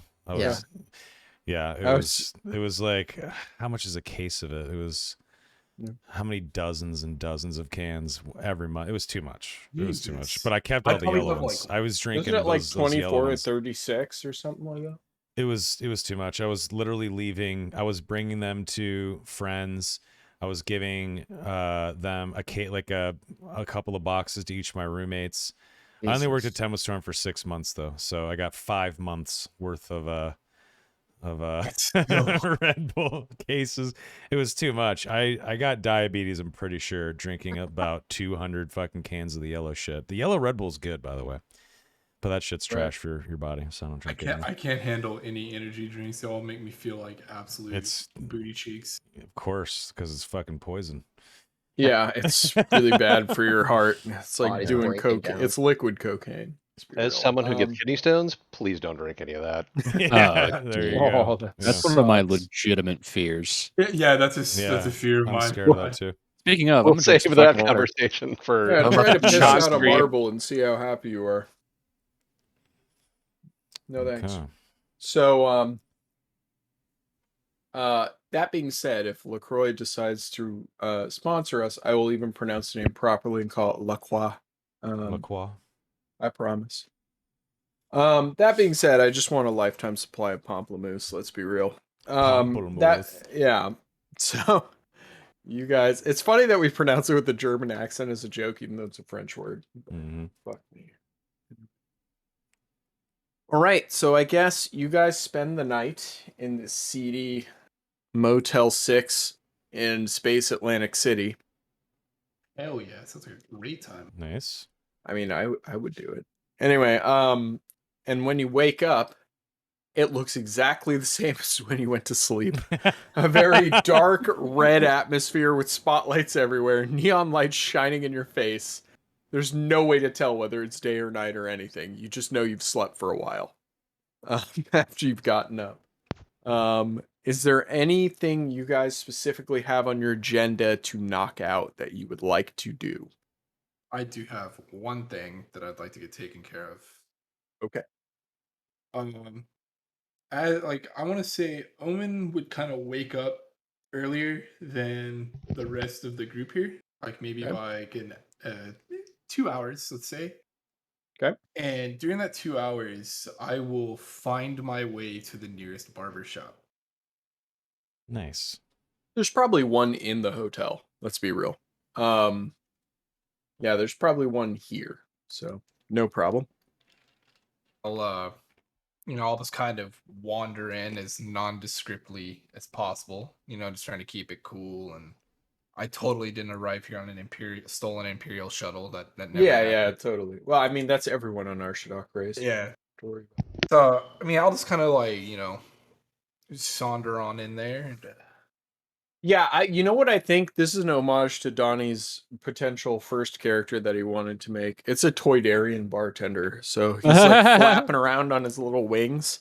He's like, "Hey, what are you doing? What can I do for you?" I'll approach on his by. Well, I need to get this here hair chopped off. Make it cool. Yeah. Okay. Make Don't it have to quick, look- huh? Doesn't have to look the prettiest, but just does have to get all. Well, that's gonna cost you 15 credits. I'll hand that over. I'll kind of grumble and be like, fucking. He snatches them out of your hands as soon as you produce them. And he goes, "Take a seat."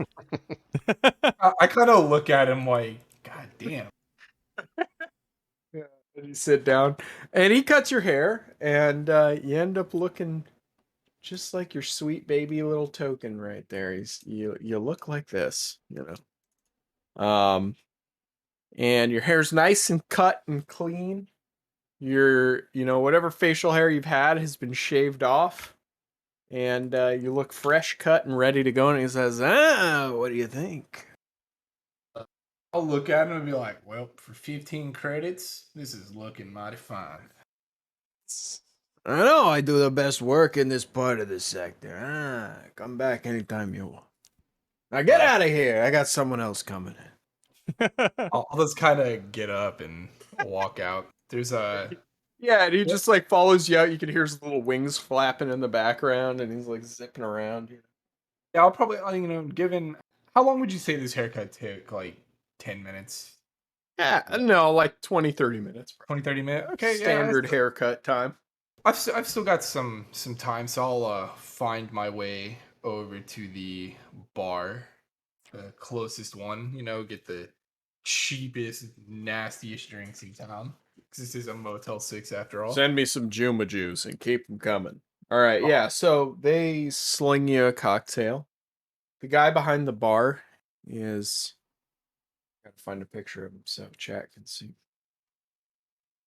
I think is this bar like looking like how seedy or like kind of like gnarly is this bar? It's not super seedy. It's actually kind of nice, all things considered, by Nar Shaddaa standards. I'll say Like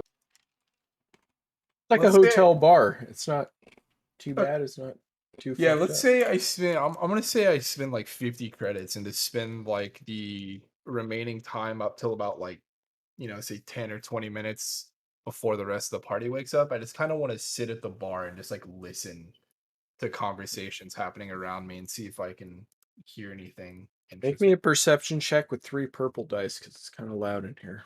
Okay. Also, actually add 1 setback dice because a lot of these conversations are in Huttese. How much? 2 purple? Or 3 purple, 1 black. Please. Soma, I linked in Crit City what the bartender race is. Yeah. He's a basilisk. He's one of those guys like Obi-Wan was talking to in Clone Wars. Or in Attack of the Clones. He's got like 4 arms. He's like making drinks, slinking drinks with the other hand. Nice. Ain't nothing much going on there. Sick. Yeah, let's see what you got, buddy. Failures, brother. Yeah, I think it's just you don't know Huttese. And most of the conversation you hear is in a foreign language to you. So you're just like, having a couple drinks, you're having a good time and everything, but you don't gain any information. On that, like, as I'm sitting there, like, kind of listening, I'm also just like observing my surroundings, just seeing like who's walking in and out. Just, I probably don't see anyone noticeable or notable. Yeah, not with that roll. Yeah, so I think, I get the feeling that maybe the rest of the group's gonna wake up soon, so I'll just grab one last space whiskey and, find my way up to the room. Iced whiskey. Nice. Okay.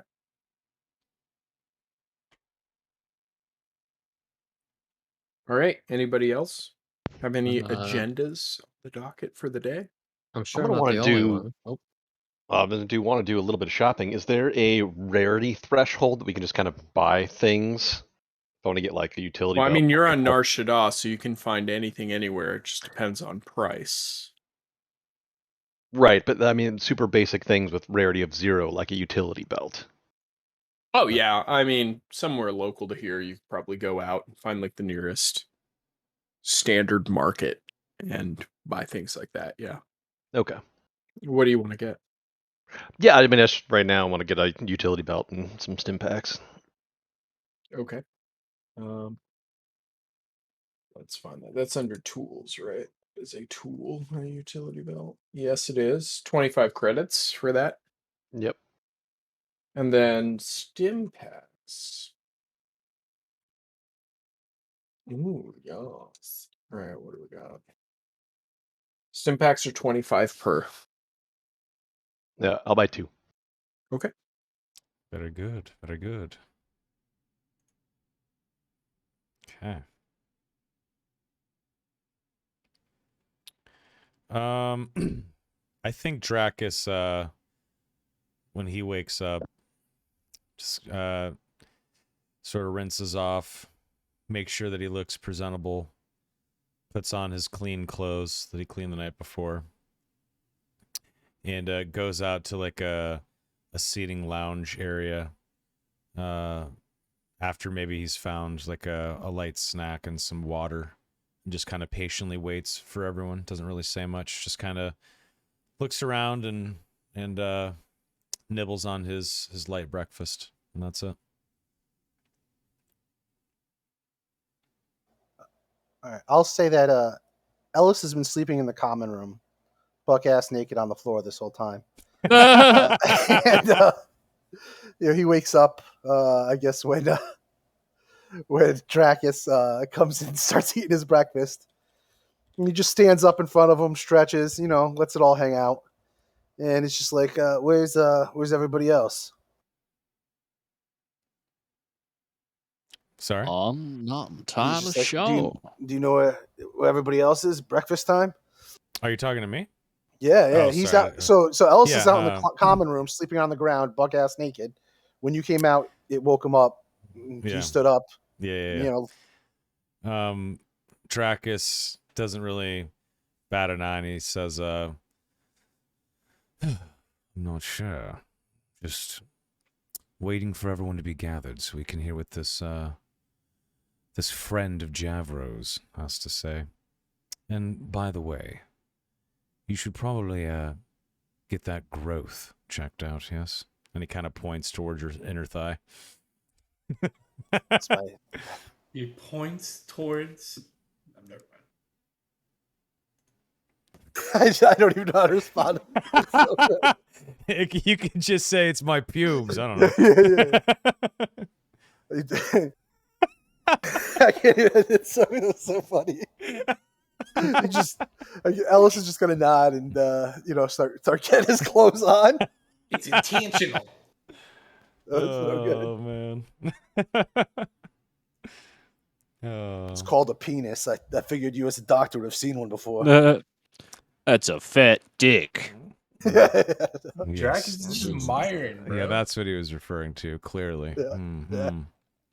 Dragon just kind of smiles at him. You see Ellis like looking a little bit too hard in that area as he turns away. Dracus looks at him and is like, "Turn your head and cough, baby." All right. Who else wakes up? Slan will wake up. He wakes up in kind of like a panic and just makes sure he still has everything. He's very uneasy on Nar Shaddaa right now. He would like to go shopping though. there's two things he wants. He wants some what is it? Tabana gas canisters to attach to his pistol, and he wants a utility vest. Okay. A tracker utility vest specifically. How rare are those? The Tabana is rare. It's rarity 6. Oh shit. The utility vest is Fairly rarity rare. 2. So, I don't know if I have to go to like a specific area of like a black market or something. Maybe I have to talk to some people to find these things. But Oh, you're trying to get the utility vest, the armor, right? yes. And what's Here, it called I again? can. I'll link to it. Shine? This is the utility vest I'm looking for. It doesn't just increases my encumbrance by 2. Okay. Okay. Okay. Okay. Ah. Okay. Yeah, the utility vest you can totally buy. That's Okay. fine. Remember, guys, the rest of you are wearing like prison jumpsuits. So I'm wearing There's the or guard's you have the armor. right Yeah, now. you're Yeah, wearing I have the armor as well. Imperial Guard armor. Imperial Dungeoneer armor. Yeah. Dracus might be wearing a prison uniform, but it's clean and not wrinkly. And he tries to look as nice as he can in his prison jumpsuit. All right, so I'll I'm say that imagining like some old guy in like a freshly laundered orange jumpsuit, just like, hey, what's up? That's all he has. That's all he has. Are we saying the Tabana crystal is or thing is too rare? You'd probably have to talk to someone who knows someone who can get you in touch with that. You couldn't Okay. find it just at a regular street vendor. Okay. I got a question 6. Uh-huh. Because I plan on keeping this guard armor for now. Would there be like a street vendor that I could just get this painted to look non-imperial? I just want to kind of look. I want it looking like roughed up and not imperial, if that makes sense. I mean, right now it's just black. It's like all black, shiny black. Yeah, So- I'll go find like a loose piece of sandpaper somewhere and just start scraping it up. If there's like any imperial logos, you want to like buff them out. Yeah, sure. I want to remove imperial logos Gotcha. and like unit insignias, ID Sure, numbers. sure. Yeah, Okay, while that's we're all fine. bustling in the morning doing our thing, Dracus would go try to find like a dark jacket, dark pants, and some boots or something. Maybe a pair of gloves Just as like well. regular clothes. Just regular clothes, yeah. I don't know how All much right, that that's costs, fine. but You could subtract like 20 credits for just getting okay. clothes. 20 credits, no problem. I mean, unless you want to buy like the heavy clothing thing, which would give you a soak of +1, but then it's 50 credits. Yeah, what is it called? Heavy clothing? Yep. 0 defense, 1 soak, costs 50 credits, and it has 1 encumbrance, no hard points. Okay, we'll do that. Yep. Heavy clothing. Let me look it up. Cool, thanks. Yeah, no problem.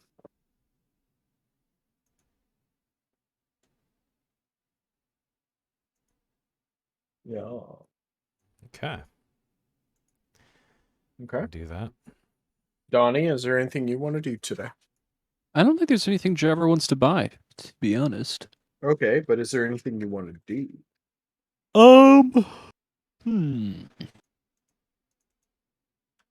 No. I'll just take it easy for today. Wait for some work to come in. I think Javro is enjoying his newfound freedom. He has been in jail for a long time, so I think he probably goes out and just hits the town. All right. Could I ask Javro if he knows where to buy the canister? You can ask him.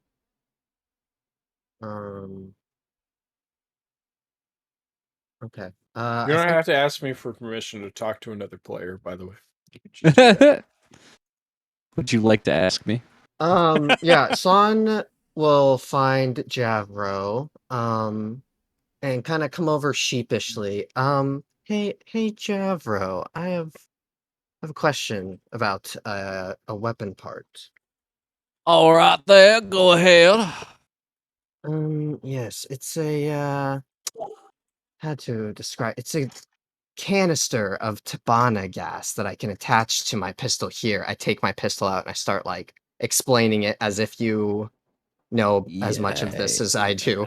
Why don't you just slow down there? You already put me to sleep. So you're trying to find some sort of attachment for your little pistol thingy right there? Yeah, it's maybe not the most common thing. I couldn't find it at the store at the corner. I see that. All right. Well, how about this? I don't know. However, there's always somebody in a bar in Nashada who does know. So why don't you and me go down to some bar? We do a little drink, just a little drinking. And then we also ask about your flingamabob or whatever it is. Yeah, I'll go with you. Yeah, that sounds good. All Yeah. right there. Let's go. You both slither down to the Yeah. nearest bar. All right. So, if you guys are going to carouse in the bar, that's fine. Why don't you? First of all, either one of you, depending on whoever has the best stat for this, make me a perception check at 2 purple when you enter the bar. I have 2 green and a yellow in that. What do You you said have, Ron? perception. Oh, you're gonna be better than me. I have 1 green. You said 2 purpies? Yas. Yes. All right. Bang. Nice.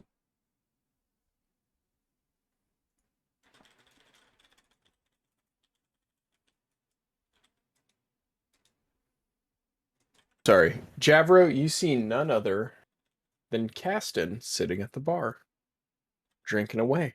And it occurs to you, wait a minute, this guy probably knows where to find this thing. And he's sitting there flirting with the hot Twi'lek bartender Nice. and Well. drinking his drink as you approach. Well, there. Young Sloan, I believe we have found ourselves a most opportune time to come drinking. Let's go ask young Caston right here. How much do you trust this fellow, by the way? Oh, not one singular grain of sand. And I'll slap him on the back and move forward. Oh God. Slan's palms get very sweaty. Jeez. So as you approach, you hear Caston go, yeah. And then I just punched him square in the jaw. Can you believe that? Oh my God. And then all of a sudden he sees you come out of his peripheral and he's like, oh shit. Oh. Hey there. Javro! Hey! Look Good at to you, see you sly bastard. I want to ask Yeah. you something. First of all, let's get you another drink right here. And I'll, wave down the bartender to give him another drink. Yeah. He lifts his glass for the same thing. My, friend. Slime, what the hell you need? It's called a Tabana gas canister to apply to my pistol. I take my pistol out in the middle of the bar and just show it to him. Yeah, Caston takes his pistol out and puts it on the bar, and you notice that he has a DE-10 pistol that is heavily modified. And he Oh, shit. slides it and he goes, I may know a thing or two about that. You know what I mean? Am I able to just like pick out a few of the mods just like by looking at it? Can I roll for that? Yeah, make me a mechanics check with 3 purple dice. Sick.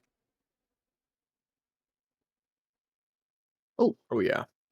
You don't know exactly how these mods particularly would be installed or maybe even what they do, but Of course. his mods are he's got like a hair trigger on it. He's got like a couple other doodads.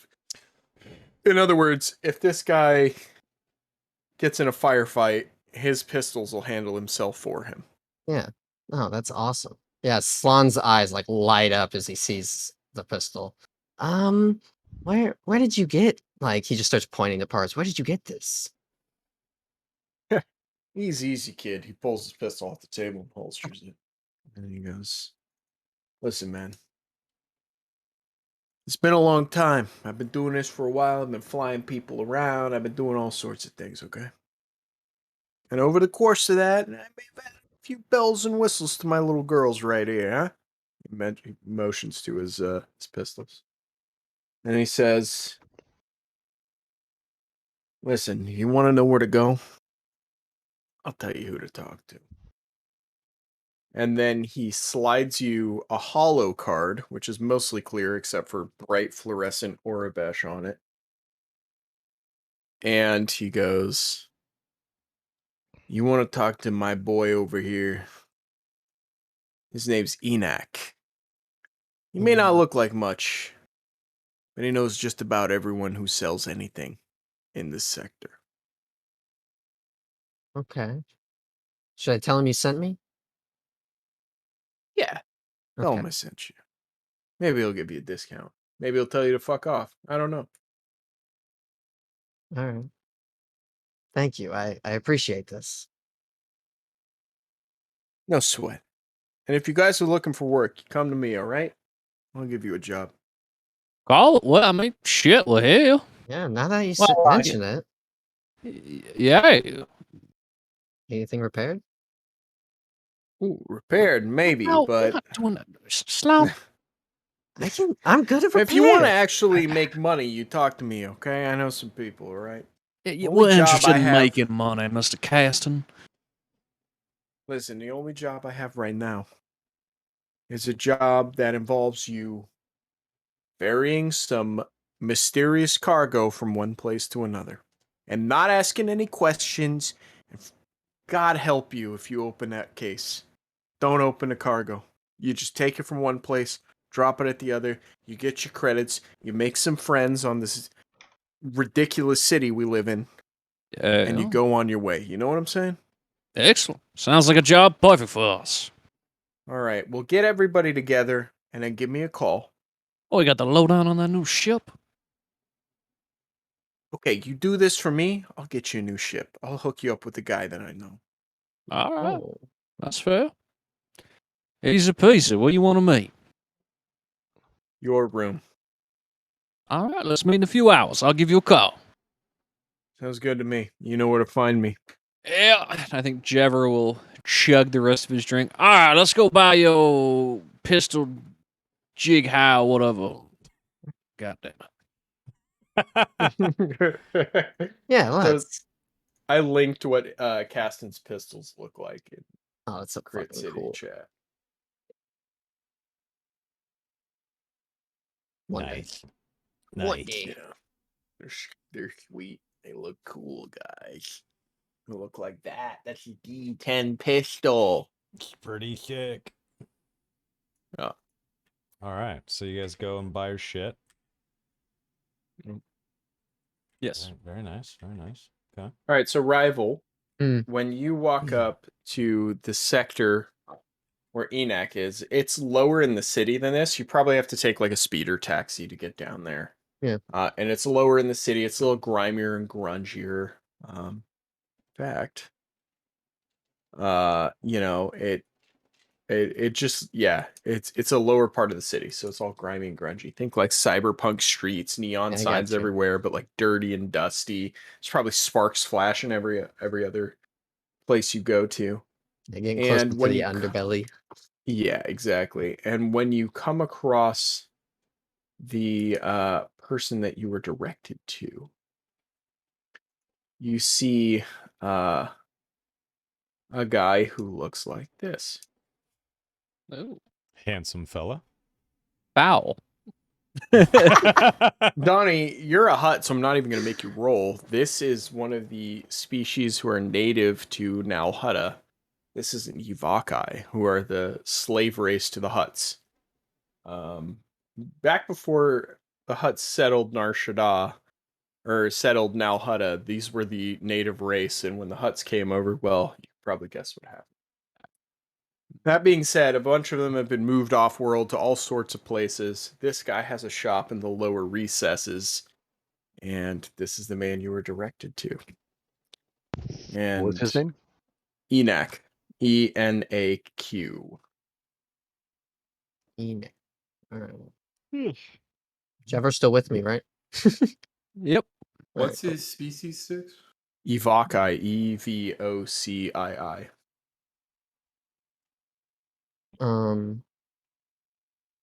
And what's he doing right now? Like, is he just waiting to be talked to? So he's like probably got his back turned on a workbench and he's fiddling with something back there. Okay. You can't really see Yeah. when you approach. Slan kind of calls out, sir, are you Enak by chance?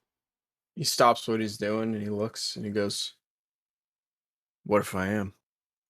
A friend of mine, Caston, mentioned you might have a weapon part I'm looking for. He looks over at you and he's like, he sighs unceremoniously. He looks over and he's like, "That son of a bitch owes me 500 credits. All right. What the hell do you want?" Looking for Tabana gas canisters. What, for your pistol or for your ship? Yeah, for my pistol. I take out my Model 80 blaster pistol. He looks at it and he's like, "Model 80? Not too bad. You sure you're not going to kill yourself trying to install this thing?" Uh, I'm fairly capable. I like to think. Although I would appreciate if you would show me.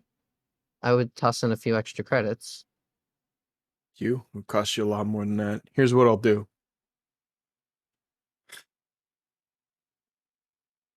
You want one of these, huh? And then he goes to the back, he shuffles around the shelves, he comes up, and he puts down the canister on the table.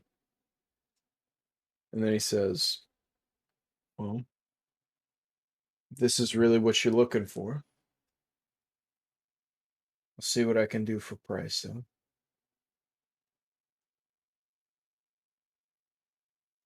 He's like, "I want Yeah. 200 credits for this." Okay. Uh, I want two. I want to back up because it has a chance to overheat. So And what do these 400. do, Rebel? They increase my crit range by upgrading the difficulty dice of the roll. So In it other makes words, it so if he had an attack that was, say, 2 purple, he could make it 1 red, 1 purple, but then he would crit on a 1 advantage instead of a 2 or something. Interesting. Okay. Yeah. Cool. Anyway, sorry, go ahead. and then no, yeah, just the two. You want to, I'll give you a little break. Make it 350 credits. Oh, that's noble of you. Thank you. Since cast and everything.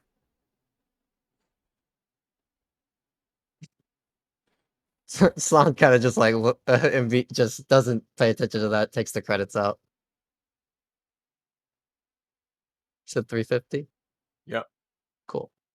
He puts the 2 canisters and slides them on the table. And then he looks over at you, Javro, and he's like, "Can I do anything for you, sir?" No, we appreciate you. Jabber will Thank give you. a slimy smile. I will be back. I will say thank you, Enoch. Yeah, whatever. You know where to find me. Yeah. I promptly just look at Javro and I guess we leave. Cool. Nice. I'm assuming you guys Aw, slither back up cool. to the room. Yes, slither back up, and then I want to mod that on. I want to put that on. Okay. Can we say you try to put that on while we're waiting in the room for Caston? Yes. I wanted to get back to the room before I did it. Yeah. Excellent. Excellent. All right. However, he needs to make checks Yep. Or no, So- modding, you just pay the credits and it happens. So those are on. If he wants to mod the weapon further, then it requires checks. Oh, they're just on. Okay. Correct. So you just pay the credits, those get put on, you pay the hard point cost, right? Yeah, And and if you then want to go above the base modification, that requires a roll. is the so when I have a talent that says have the credit cost to added mods to attachments, does that mean they were halved when I Every bought them? time no. What it No, means okay. is anytime you want to go above the base modifier. So like if you're looking at the Tabana Jacked thing on the wiki, Yep. it says base modifier, and then below this is modification options. Mhm. If you want to add any one of those modification options, it costs 100 credits every time you do that, and Got it it. requires a mechanics check. Okay. And if you fail, and it gets harder every time you try and add another mod onto it. Of course. And if you fail, then you don't add the mod and you can't try it again. So it's a one-time only situation. Yeah. Basically break the And mod. if you get a despair, it breaks the attachment. So, Oh. correct. So is it it's like a once a day attempt? It's not even a once a Or you day. break It's it? just Or it's a one just you either time? succeed or you fail and it doesn't work. Yeah. Oh wow. Okay. Okay. Cool. Correct. All right, so you get back, you install your mods. Yeah. Everyone's back at the hotel room, right? Unless anybody has anything they want. Yeah, I wanted to buy something. What do you want to buy? Something I can't afford. So I want to see if they'll trade me on top of the credits. I want to get armored clothing. You sly bastard. Yeah, so I have the riot armor. I want to trade that for armored clothing and, any additional credits that they might want. Let me find it. Riot armor is like 950. Of course, obviously, I'm not going to get that much. Armored clothing's 1,000. All right. Seems fair. What do you just like walk around and look for Yeah. what are those Just walk around, look for, stores? What are those stores that have like military gear and shit in them? Military surplus store. Surplus stores. Yeah, you look for a surplus store. Yeah, Probably is one, let's be real. Sounds like Sure. old Clone Wars era shit. Yeah. Sure. And you want to trade in your fucking riot gear for this? Yeah. We'll see. I mean, that's what I offer originally, Okay. and we'll see what goes from there. All right, go ahead and make me a negotiation check Ooh. for just the straight trade. You can do it, buddy. What's the? Because that's your initial offer, right? Yeah. What's the? 3 purple. This is fucking Narshada, baby. It's hard. It's a wash. You get nowhere with your negotiation. They kind of look at you and they're like, you've been arguing back and forth. You're like, dude, I think a straight trade's fine. He's like, what are you talking about? And you just get nowhere. And at some point, he looks at you and he's like, how do I know this is real gear? How do I know you're not just making some shit up? You spray painted some garbage. Like, why am I paying you for this? I mean, look at it. I'll I'm throw in. looking at it. I'll throw in this. Not convincing me. I'll throw in this nightstick too. And I put the baton, the riot, whatever. The stick down. truncheon. Yeah, the truncheon down. The He stud. looks at you and he's like, how about this? You give me both of those. You give me 100 credits, and I'll do it. How about both of those in 50 credits?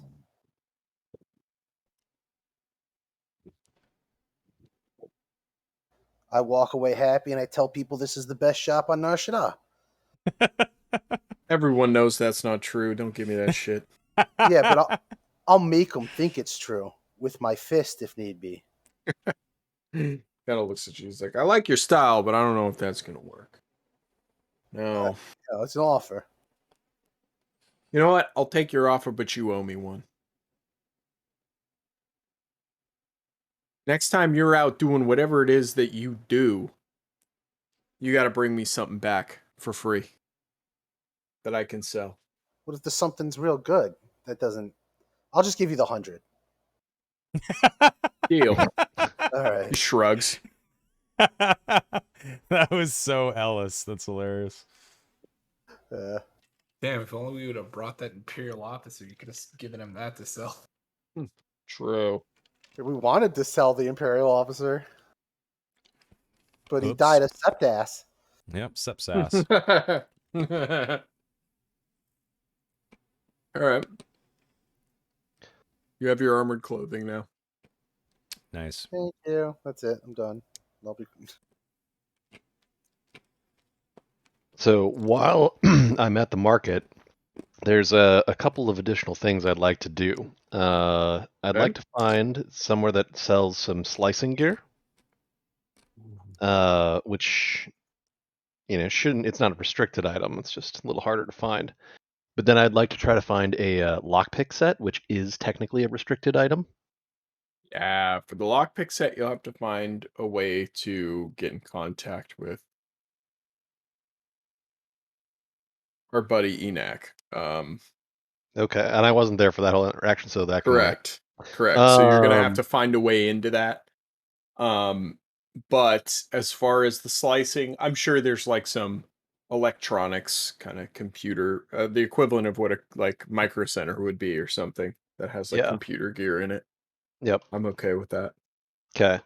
Then the other thing I want to do while I'm out kind of talking to the shopkeepers and that kind of stuff, one of the skullduggery skill uses that I can use is create a local intelligence network. Cool. So I can basically roll a skullduggery check, and for each success, the character gains one person for the network.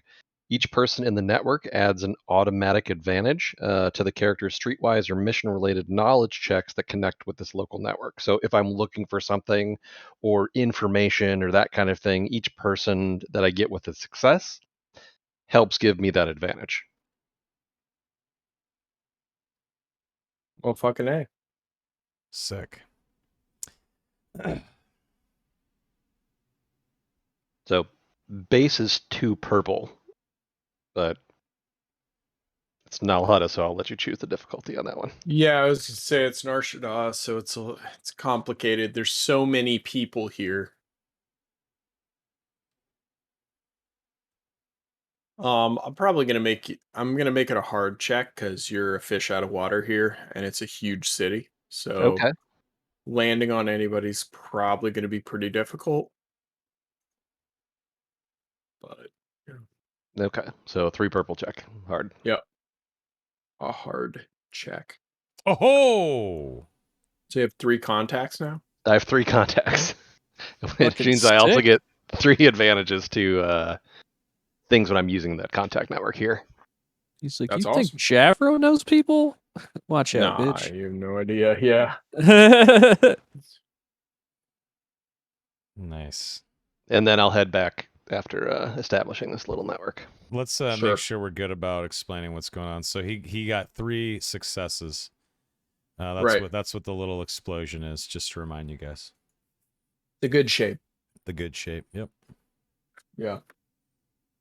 And then it's 500 for the slicer gear. Yep.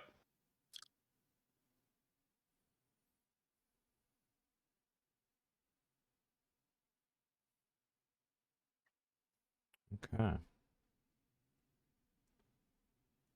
Anything else? Does anybody want to trade in the prison jumpsuits for actual clothing or anything else? Yeah, there's something been thinking about doing. So while everyone is off doing like their market stuff, Sure. I kind of wanted to stay close to the hotel and just like see what what's going on around there, and then I kind of wanted to locate a store that looks like a like a military surplus kind of store. Well, we already found one of those, so I don't think I wasn't there. you for weren't there for it, but it suffice it to say, if they could find it on their own, so can you. that. Okay. Yeah, and then I want to find said military surplus store. Okay, what do you want to buy there? I'm just gonna kind of walk in and I'm like perusing the shelves and the Is you there know, anything the specifically you're looking for? mainly Armor, weapons. I do want to swap out this like Imperial armor. I have wiped and this for consistency's sake, I did kind of like sandpaper off like logos and stuff and Yeah, so like it's unit probably going IDs, to be not worth as much. which is fine. But I did want to trade it in and then try to get some armored clothing. And I'll peruse any pistol mods Because maybe there. they're not going to have pistol mods here. This is like a military surplus store, so they just have like leftover garbage from wars past, right? You don't have like any like just random like scopes or anything laying around. Nope. Okay. What they do have is armor though. And if you do want the same kind of armored clothing, you're going to have to pay more because you actually like, scuffed up the armor. Yeah, that's So fine. it's not as pristine. That being said, if you traded in your thing, they'd probably want somewhere along the lines of like 350 credits plus your armor.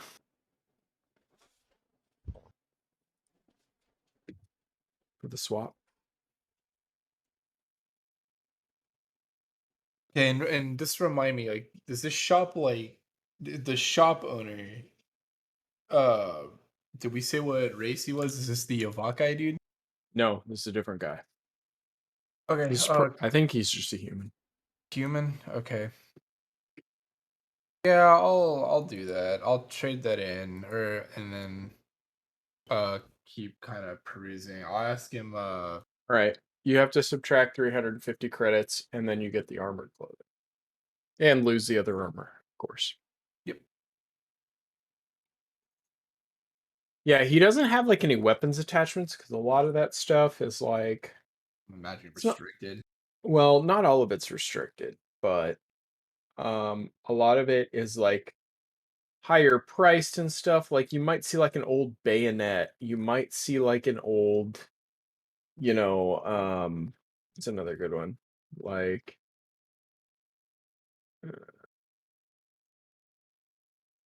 it's like stuff like that. Stuff that's like not particularly like super duper useful. But yeah. So when I'm adding defense for this armored clothing, is that one range and one melee? Yes. Okay.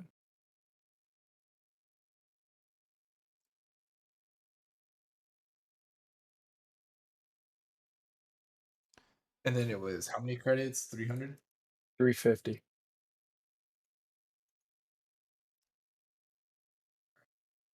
Did everyone get out of the prison jumpsuit? We all have regular clothes now, right?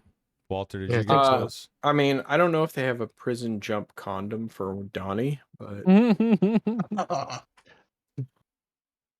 While assume I'm he's here, just a naked hut Did slithering you, around. Walter? like Did you most get of them. clothes? I can't recall. I didn't switch out specifically. No. Presumably that would be something that I would do if that cost me some money. But It would if you just want to get into regular clothes. How Yeah. much did I say, Soma? Like 25 Heavy credits or clothes is something? plus one to soak, and it's 50. Yeah, you Well, may as well do that. I have Yeah. I have the Mark III armor that I got as part of the prison break. Oh yeah. Oh. Yeah, There just you wear go. that. Yeah. But yeah, presumably I would take off orange jumpsuit and buy some Put on basic regular pants or clothes and whatever. then Yeah. just like, yeah. I do Nice. have one more question I want to ask this shop owner, Sticks. Sure. I'll kind of look at him and be like, it's a pleasure doing business with you. You have any recommendations where one might find a good armor or someone who knows their way around a blaster or two? Kind of looks at you and he's like, I don't know, everything that's That kind of business is usually done down below in the lower city. But you got to watch out when you're down there. Black Suns and swoop gangs. It's not a good time. So if you go, don't go by yourself. But I'm sure you'll find somebody down there who's dealing in weapons. Anyone in particular I should be watching out for? No, I don't associate with those people. All right, well, it was a pleasure doing business with you, and I'll, kind of take my armored clothing and, find a place to put it on and Okay. walk out of the shop. All right. Sweet. I know. I'm assuming now we're all back in the We're all combat ready. back in the room. Okay. That's right. Combat ready. When I'm out to dinner, I expect all my boys to be combat ready. That's all I can think of. Me being super hard. All right. So I guess as I'm walking back, going through the casino almost certainly, if there's a roulette style game, I can just like drop 50 credits on black or whatever, something like that. Nice. See if I can win a little cash quick. Nice. Yeah, there's ooh. Okay, now I can use this slide. Sear. Hell Do we yeah. need God. to manually update defense and so can we change armor? Right? Everything's manual. Yep. Manual, yeah. So Sear, there are these style slot machines that you can play. Okay. And you win if the purple thing lands on green. It's really quite that simple. So there's two things. There's a circle with the arrow, and then there's the thing that goes around it. And you basically want the point to land on the thing, and then you win the prize. Right? Biggest prize is if you get the point in the middle wedge of the quarter portion. Right? So, why don't you roll me, just do in Roll20 in the chat, just do /R space D4. You're putting 50 down? 50 down. Roll that for me. All right. You win 50 more credits. Ooh. Wow. You get a Double up. partial win. Okay, so I got 100 credits right now in there. Well, plus you win 100 more than you bet. So let me rephrase that. So you have 150 credits total, but yeah, you won 100 credits more than Oh shit. your baseline He ante. bet 50 and you said he won 50. No, what I'm trying to say is you won 100. Okay. Got it. Yeah. So 150 credits. I'm gonna go ahead and just kind of cash out real quick. Yep, just on my way back, on my way through. Yeah, they hate you. Okay. That's fine. Cool. Extra money. Nice. All right. So this is like the lobby of the building you're in, by the way. So like the bottom floor is a casino. You go up the ramps and that leads to the rooms, right? There's like cantinas interspersed. And then on the third floor is probably like all the suites and shit like that. So, yeah, that's how that works. And so yeah, you guys are back to your room. You're inside the room. I guess you come in last year, having just one, probably whistling Dixie at that point. And shortly after you come in, there is a buzz from outside your room. Someone's trying to buzz in. Like a peephole in the door to Sure. look through? Yeah, I'll kind of peer through it. You see Caston, and he's like waving, obnoxiously through the people. No one else with him? Mm-mm. Yeah, I'll crack the door, do a double check, make sure no one else is with him, and then kind of let him in. Yeah, he comes in. He's like, "Hey, what's going on, guys? How you doing? Yeah, hello there. And then he kind of looks over. He sits himself down on your couch and puts his feet up on the table. He goes, "Listen, I got some news for you. So remember the job I told you about, Javro? Yes. Well, it's gonna happen, but there's something else that needs priority first. Remember that hot ship you got? I'm sure you didn't forget. I am aware, yes. I found a buyer. Oh! See, boys, you just gotta have a little faith in our friend here. Casting always comes through. That's right, I do. Well, Now listen, except for that one time, but we don't have to talk about that right now. yeah, I'd like to forget that as well. In any case, listen, it's a buyer of sorts. It's a trade. Okay. He's willing to offer 40,000 credits for your little shuttle, or a straight swap with an old freighter he's got. Old freighter. 40,000 credits get us a ship? Oh yeah, you know those old freighters. Used they go for about 40,000-50,000 credits. Seems about right to me. Well, it might be worth cutting out the middleman then. Yeah, that's what I'm thinking as well. Sloan, Omen, you gentlemen know how to check out a ship, make sure it's not a hunk of junk? Oh, absolutely, I do. Dracus kind of pipes up and he says, "And let's ensure it has a nice medical facility, yes? I'll be taking care of you lot, after all. I don't want to lose another patient."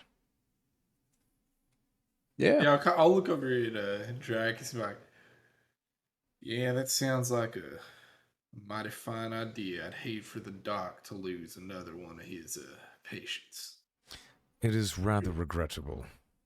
The Imperial shuttle didn't really have the facilities I needed. And if it is an adequate medical facility on board, maybe I'll spend some of my hard-earned credits on some supplies. I was like, well, the Empire ain't known for taking care of folks. I suppose not. I'll look over at Seer and be like, Seer, you want to come and inspect the ship with us? Think there might be some stuff you can learn. I figure we'll all go and see it together. So. Dracus stands up, agreed. Yeah. Caston kicks his boots off the table, stands up, and says, "All right, you want to go see the thing or what?" Oh, I got nothing going on. Let's do it. Let's do it. Cool. So you guys get out there. He gets you all into a speeder. It's probably this thing right here. That one right there. Right here. Yeah. Nice. You guys all load in, and he lifts off and takes you to a portion of the lower city where there are a bunch of dry docks out there. There's a bunch of landing pads. And on one of the landing pads, you see a beautiful baby ship. The ship you see is large. It is roundish in shape, with a prominent cockpit coming out of the middle, and two wings attached, kind of moving toward the front. It has seen better days. It is old and beat up, but it is massive. It is a big freighter, and it Sweet. looks like this. It's so small. Oh, Hmm. nice. Oh, that actually looks really cool. Fuck I love you, yeah. rival. Look at that.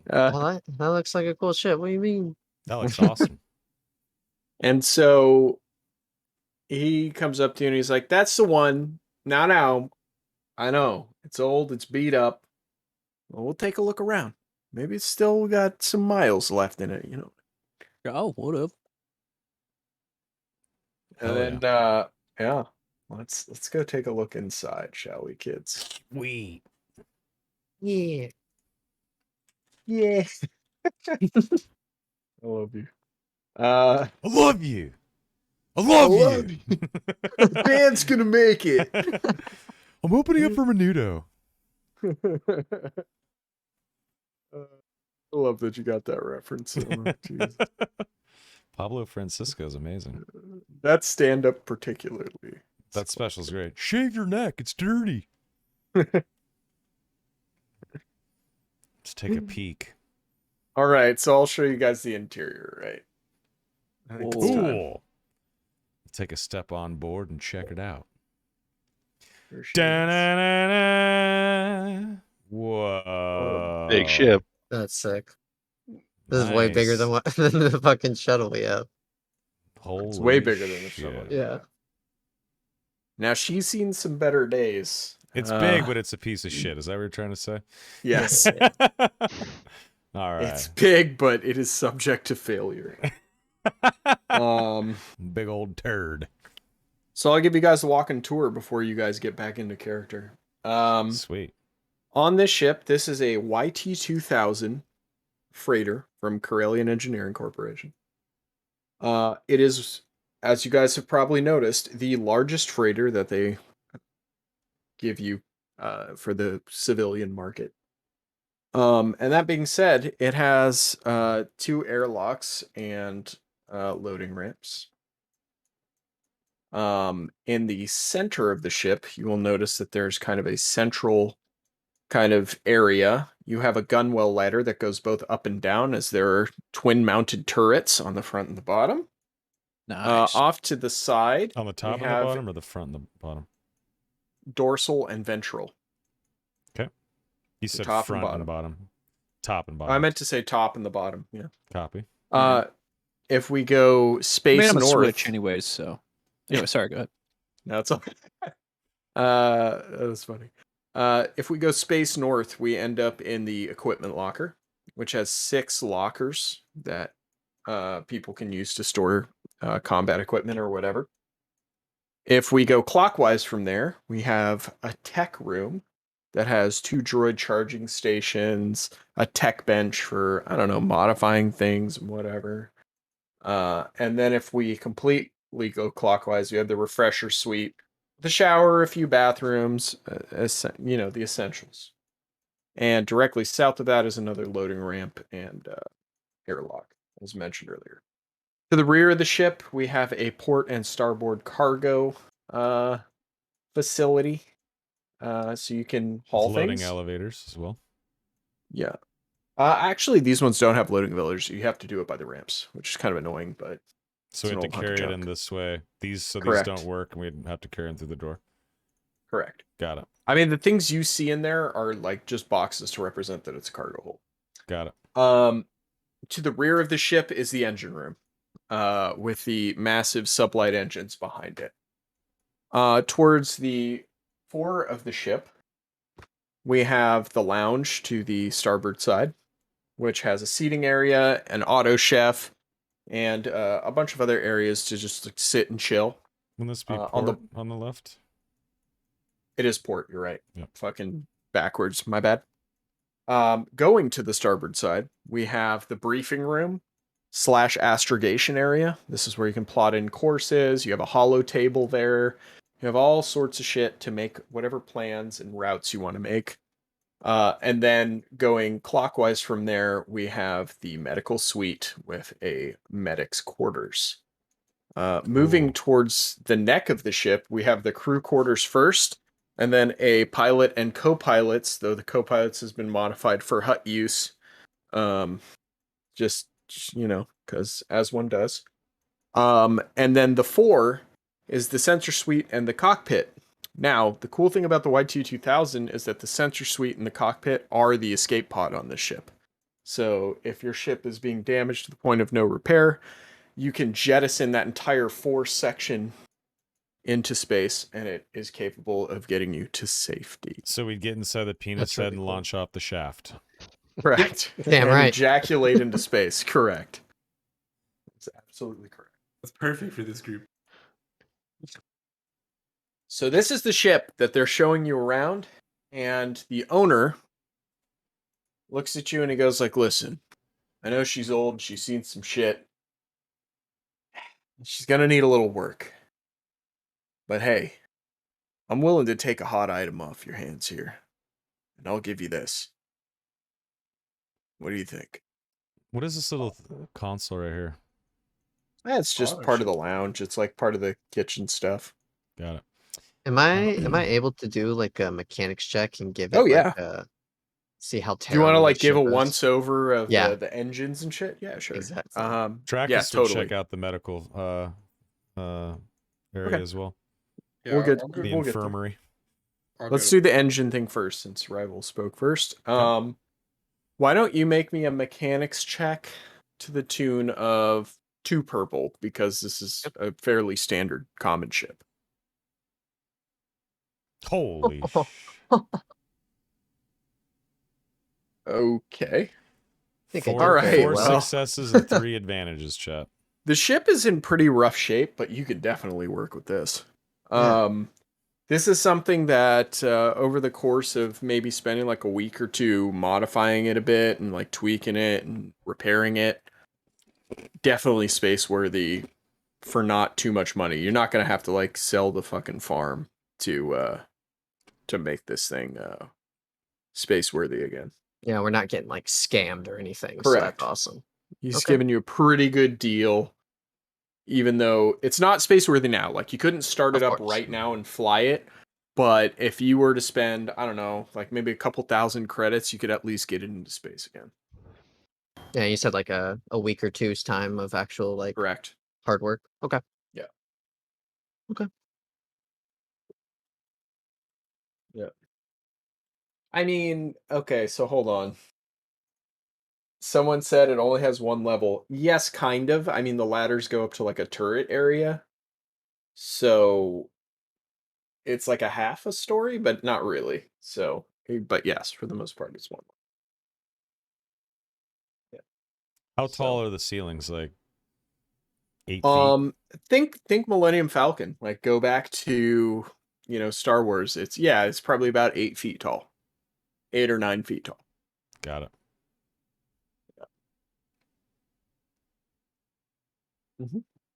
Well, I'm gonna go to the center, like near the gun well, and just kind of wait for people there to like come back and discuss. Like, we'll see.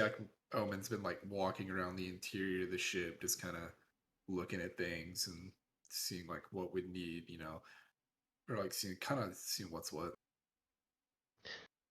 Hey, Omen, with the ship being, not in pristine condition, should we go check out the cockpit, see if the computer system is okay?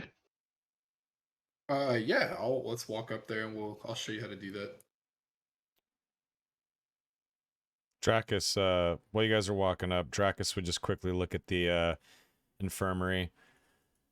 Take a peek Yep. inside this closet. He'd take a look at the computer console to log like patient files and whatnot. Takes a look at the bed. There's some stains on it, but it'll do. There's some standard medical. It's a standard medical bench here, but there's no supplies in it. He takes a look at where you'd install a Bacta tank. It looks like it needs to be kind of cleaned, but he can tell that a Bacta tank could be installed, but he knows it's pricey. And he takes note that he is going to need to wash the blanket and sheet and pillowcase on this, and kind of grimaces at that. But Yeah, all the upholstery is yeah, like he gives it a nod. Kind of smells like someone died in here and no one ever aired it out. And Right. Dragus is kind of grossed out by that, but he gives it a thumbs up, and then walks over to toward the cockpit as well. Cool. I want to know what Jabro thinks when he slithers onto this hunk of junk. I think Jabro's just like, all right. Yeah. Seems like it's all right there. Boys, we getting ripped off or what? I'm gonna wave Javro up to the cockpit. Jabro, All as you right. slither up the shaft, as Soma so eloquently put it, you do notice that one of the rooms has like a hut style bed, like dais sitting in it on the way. Where? Seems like a Nothing hut like may have that. utilized this ship before.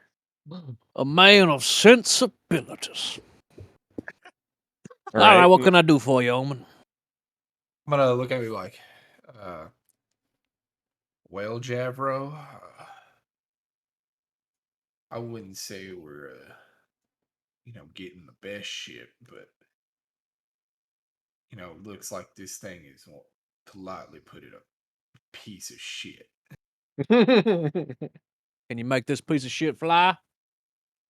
Well, I suppose so, but we're gonna have to, and looks like we're gonna have to invest some money into this. You think you can get your associate to pay for the repairs? Mm, 'Cause that's kind of, I think it's kind of bullshit that we have to do his job, and he ain't even gonna repair our shit. yeah, Um, we don't have to do his job. He's offering us work. There's a difference there, Omen.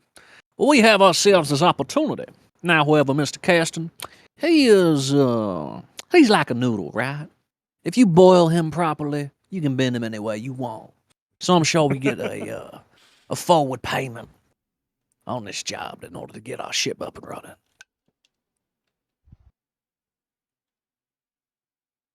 All right, there. Y'all kind of, I'll just be like, well, I suppose that'll do. All right. I think Javer will slap down on the pilot seat, and as like dust flies up, he's like, "Oh, all right. Go see about turning the heat up on him. Let's make this ship ours." As you're walking away, I'll be like, now, you keep it reasonable. Don't need to hurt the feller. What? Listen, I'll make him al dente. All right. Don't worry about me. I'm quite the chef when it comes to people. Yuck. Whatever the Huddy's equivalent of al dente is. That's funny. Work your magic, Donnie. All right. Yeah, So I'd love I'm to do a quick systems check on computer stuff just to see, hey, how much Oh, repair yeah. work he's going to need. Yeah, make me a computers check with 2 purple again, just because standard ship, pretty ubiquitous. Nice. Nice. Yeah, the computer systems are shot, but nothing you couldn't repair if you had the right parts. They just need to be updated and repaired. Definitely something to work with. You don't need to like gut the consoles or anything like that. You just need a few parts to get things up. Okay.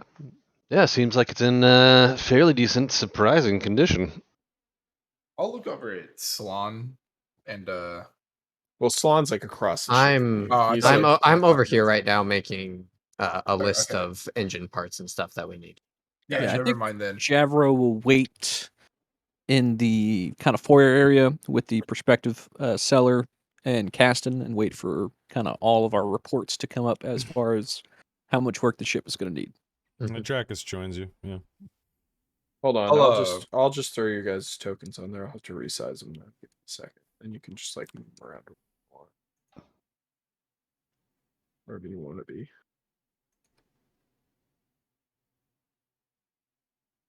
You know.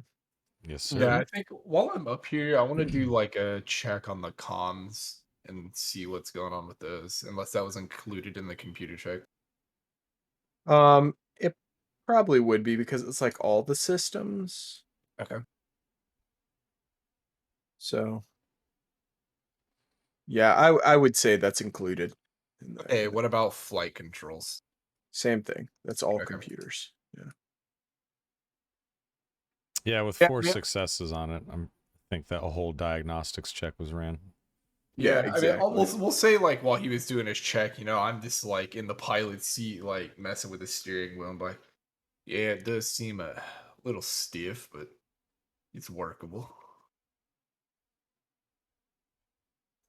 All right. All right. Cool. All right, there, Mr. Sloan. How much money is it going to take to get this ship up and running? It's looking, by my estimates, 2,000 to 3,000 credits, depending on the seller.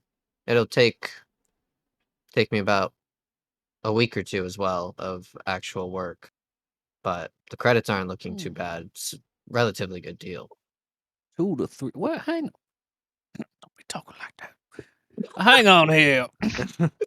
I like three- come into the bathroom with you, I guess. If you're No, in we're here not. with No, the we're supposed to be Oh, staying here. okay. We just can't move our Where's the tokens. fourth? There we go. Okay. I changed it. Now you should be able to move them. Okay, cool. Except for crazed. Yeah, I scoot a little closer to you as you do that. Oh, 2,000 to 3,000 credits get our ship up and running. Tell me this ship isn't running? Absolutely not. If you put us in Oh, space right now, we would die. man. I mean, I can't in good conscience trade you a ship, a fine, high operating Imperial, was it landing craft? What the hell do we have? Shuttle. It was an Shuttle? Imperial shuttle. That there That's, be that's running the in hell perfect. That is running in perfect order for a goddamn what is this? Just an expensive paperweight? At the very least, I think that you should pay for the repairs to get this ship running, and we have ourselves a deal. In fact, I'll even sweeten your deal. Ellis, come here. Yeah, what's up, boss? If I understand correctly, we got ourselves some security protocol things off of that officer. Yeah, doctor's got him. Oh, well, Doctor, come here. Trackus reluctantly walks over. We got some security protocols off that officer. I don't know how those work. We do. Yes. Are those useful at all to us? Or I'm thinking we throw that in, sweeten the deal, get this ship repaired for free.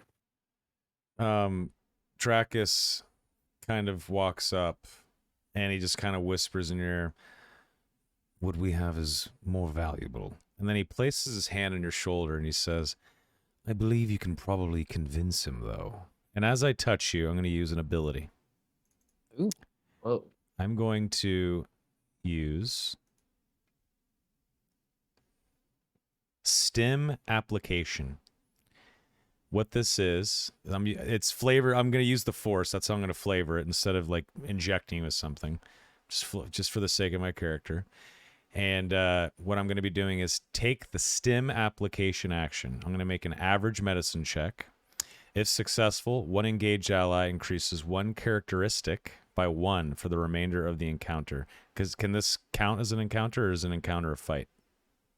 Encounter's technically a fight, but I'll allow it. Okay. So Would be negotiate. your presence characteristic is about to go up by 1 during your negotiation session with this guy. Sure. And Yeah, you're you can gonna- just bump it up by 1 for You're this. going to What is suffer this? force strain.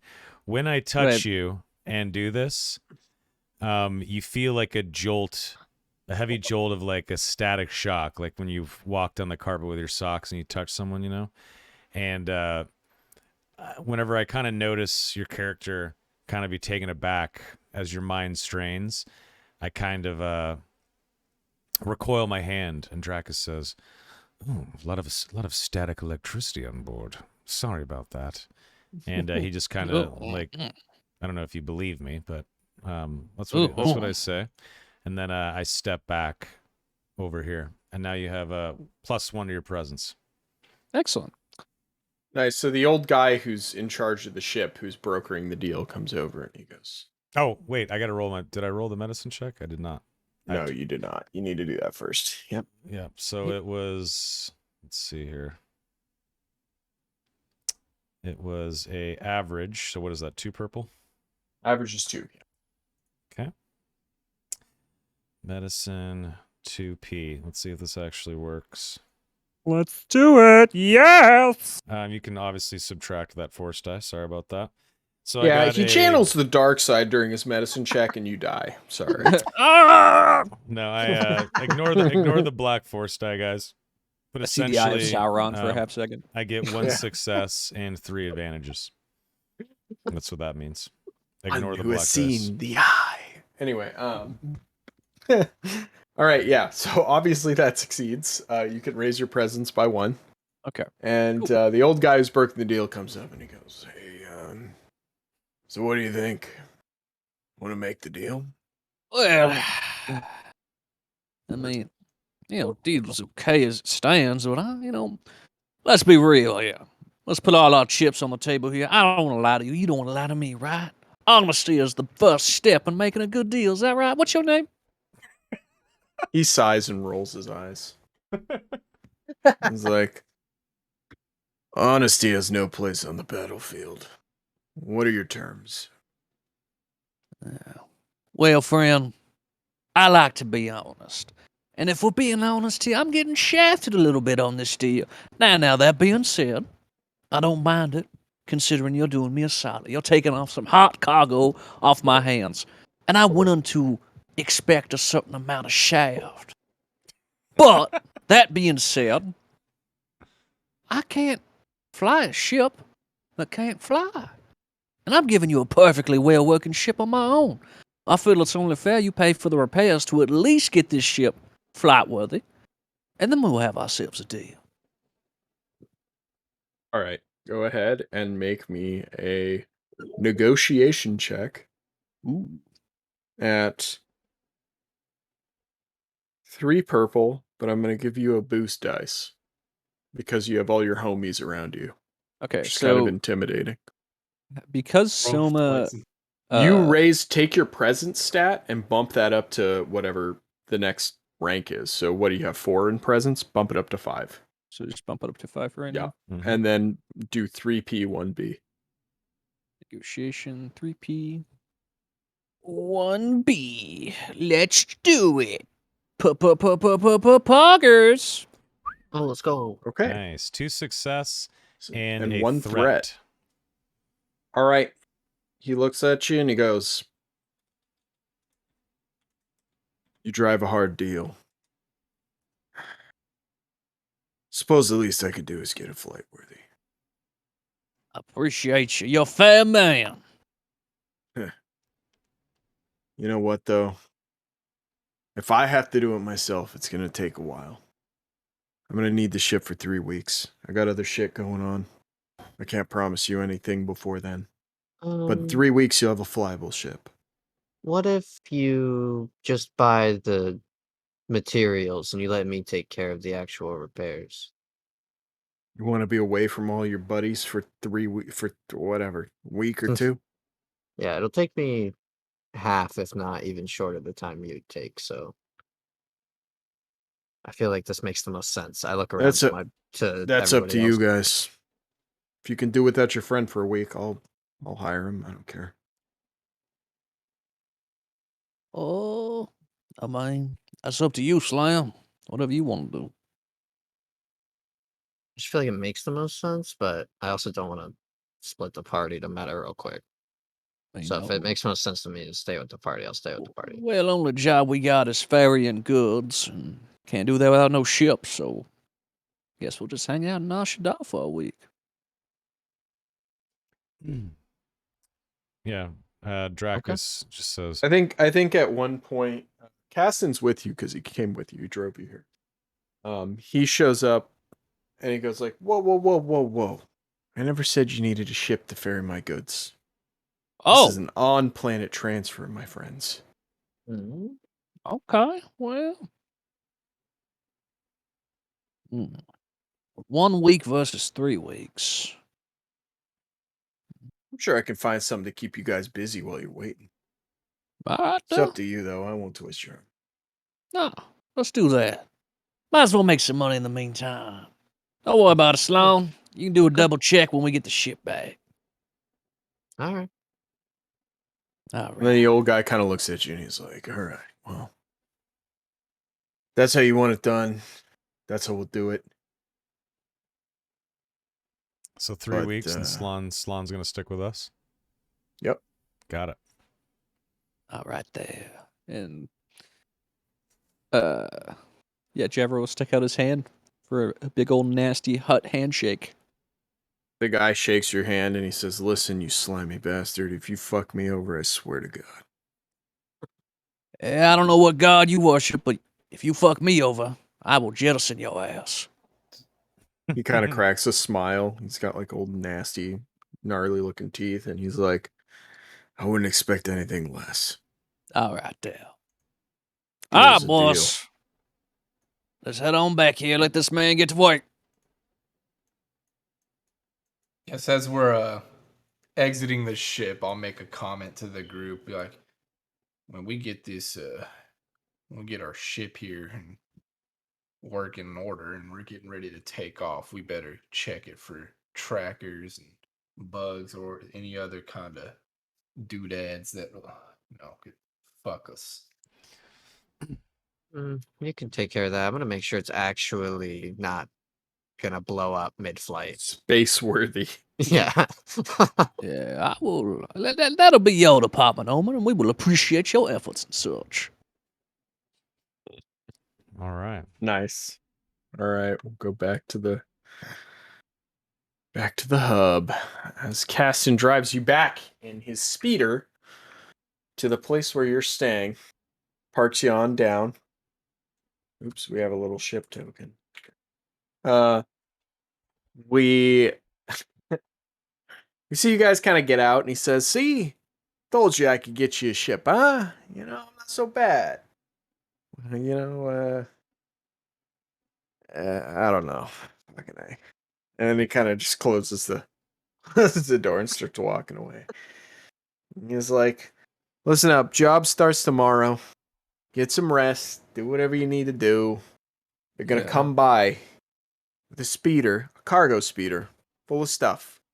Your job, and I gotta make this crystal freaking clear to you, is to take this from here, and you're gonna take it to the coordinates that are put into the truck. You understand what I'm saying? Yes. All right. Do not, and I repeat, do not open the cargo. If you open the cargo, they will void the deal. It will probably put a bounty on my head, and possibly yours. Don't do that." All right, though. I'll go ahead. Are you done actually? Yep. I was gonna step up and I'd be like, well, that sounds good and all, but you got yourself a extra speeder bike I can borrow for this job? Why do you need an extra vehicle? I'm gonna plot us out a route ahead of time to avoid any complications. Well, I don't have one for you, but you could probably rent one from somewhere. Yeah, you got any suggestions for a I don't good know. There's a guy speeder bike? who Any rents agencies all sort around of here? land speeders over there. He's the guy. You can get the ones that have seats for multiple people. You get yourself a bike. You could, get whatever you need. He's around the corner. I'm gonna look at Seer and be like, Seer, I think you should come with me. This sounds like something we can do. Let's go plot us out a route, see what's going on, and hopefully we have a safe trip. So he just kind of looks confused, like, I'm not really sure. What are you trying to do? We're gonna make sure our cargo here gets to its destination without any trouble. We have no idea what we're moving, who it's for, or who's after it. So Dracus steps up and he says, "Before you go, why don't we check and see how long the journey is?" And he steps over to what's his name? Caston. Caston. He says, "Is this on the other side of the moon? Is this in the same sector?" Oh, no. You're just going somewhere else in the Corellian sector, but it's down in the Undercity, so it might be dangerous. I don't know. The Undercity. And I'm assuming there's gangsters and vile specimens that slither around down there, yes? I mean, it's Nar Shaddaa. What do you want from me, buddy? Fair enough. Omen, Seer, I don't recommend you go. Why don't we just get some rest and take care of this in the morning? Well, it won't be morning, but you get my drift. I think Omen's gonna kind of look at you, but like, with all due respect, I strongly disagree. We need to make sure we're moving this to the correct place on the correct route, keeping it, real time. Captain, Captain Caston. Maybe at one point he was. Comes up to you and he says, "Listen, first of all, I don't know how you're gonna do that because you won't know the route until you get the vehicle tomorrow. Okay? Second of all, I don't know. That I only got the first one. That's all I got. Sorry. That's it. Who said we're gonna use? Who said? I we're love gonna- Caston. I love him so much. Yeah, I'm just That's I'm great. kind of looking at him. I'm like, why the hell would I use their pre-planned route to move their? Because they want cargo? their cargo, dude. What do you mean? They All want their right. Why? cargo. So we're gonna move a suspicious pack. We're gonna move a suspicious package, or like a package that we don't know what it is, along a pre-planned route for an unknown group in a really shady city. That sounds like a brilliant. 100% you're gonna Yeah. do Yeah, that. hell yeah, That's we what are. they're brilliant Hell you to do. That's the job. That sounds like a Listen, brilliant. That sounds like This a is freaking brilliant Star idea. Wars. What do you mean? Praised is like, how can I not do the job but get paid No, for I'm it? like, how can we do this like the most like Well, we I don't know. get We that don't you're know the trying to route. hedge your bet, but the entire point of the job is it's supposed to be sketchy and Yeah. unclear and not safe and not secure. That's the whole point. It's doing something sketchy for money. Yeah. Yeah. High risk, high reward. Let's go. Listen, Omen, Correct. I'm sure if Mr. Caston here knew, he would tell us. He probably doesn't know himself Caston either. nods as he like flicks his Star Wars cigarette. That's how business is done here in Nashidal on a need-to-know basis. And you don't need to know. And with that, Dracus says, "Let's get some rest." Yes. We'll, Yeah, I'm gonna stick around and have a few words with Caston, but you boys go on ahead. Yeah. Dracus goes back to the quarters to get some sleep. Yeah, I follow. Caston lights up another cigarette while sitting out there. Do you want me to go, boss? You just wait outside the car. All right. Java, is it okay if I stick around? I'd like to hear more about this. I'll tell you what I hear. It's not really about the job. It's personal questions. Okay. I'm sorry to kick you out of a third conversation in this particular short amount of time, but Seer just rolls his eyes. Just marches off into the neon distance. Yeah, sure. The neon sunset. I'll walk off with you. All right, weird. Donnie. now look, Caston's go. like leaning up on the other side of the speeder, looking at the neon lights, smoking his Star Wars cigarette. It's probably a fancy jewel pod. Who the hell knows? Anyway, you know. you got another one of those? Yeah, he hands you one and lights it. They probably don't need lights. They probably light up on their own. Twilight Dancer Girl Berry, my favorite. All right, listen, I'm not dumb enough to ask you what the hell we're carrying. You mind telling me? Now, obviously, this is between you and me. But you mind telling me who we're doing this for? Yeah, it's for the swooper gangs of the lower city. Swooper They need some gangs. product moved. They don't really want to give me too much info, but I'm not an idiot. Pretty sure it's spice. All right. Now, these people doing their own supply? We dealing with some sketchy individuals? It's Narshada. Everyone's a sketchy individual. All right, dumb question. All right, now time to my personal questions. What hut cartels are running around Nashidal these years? Now, like who's in power?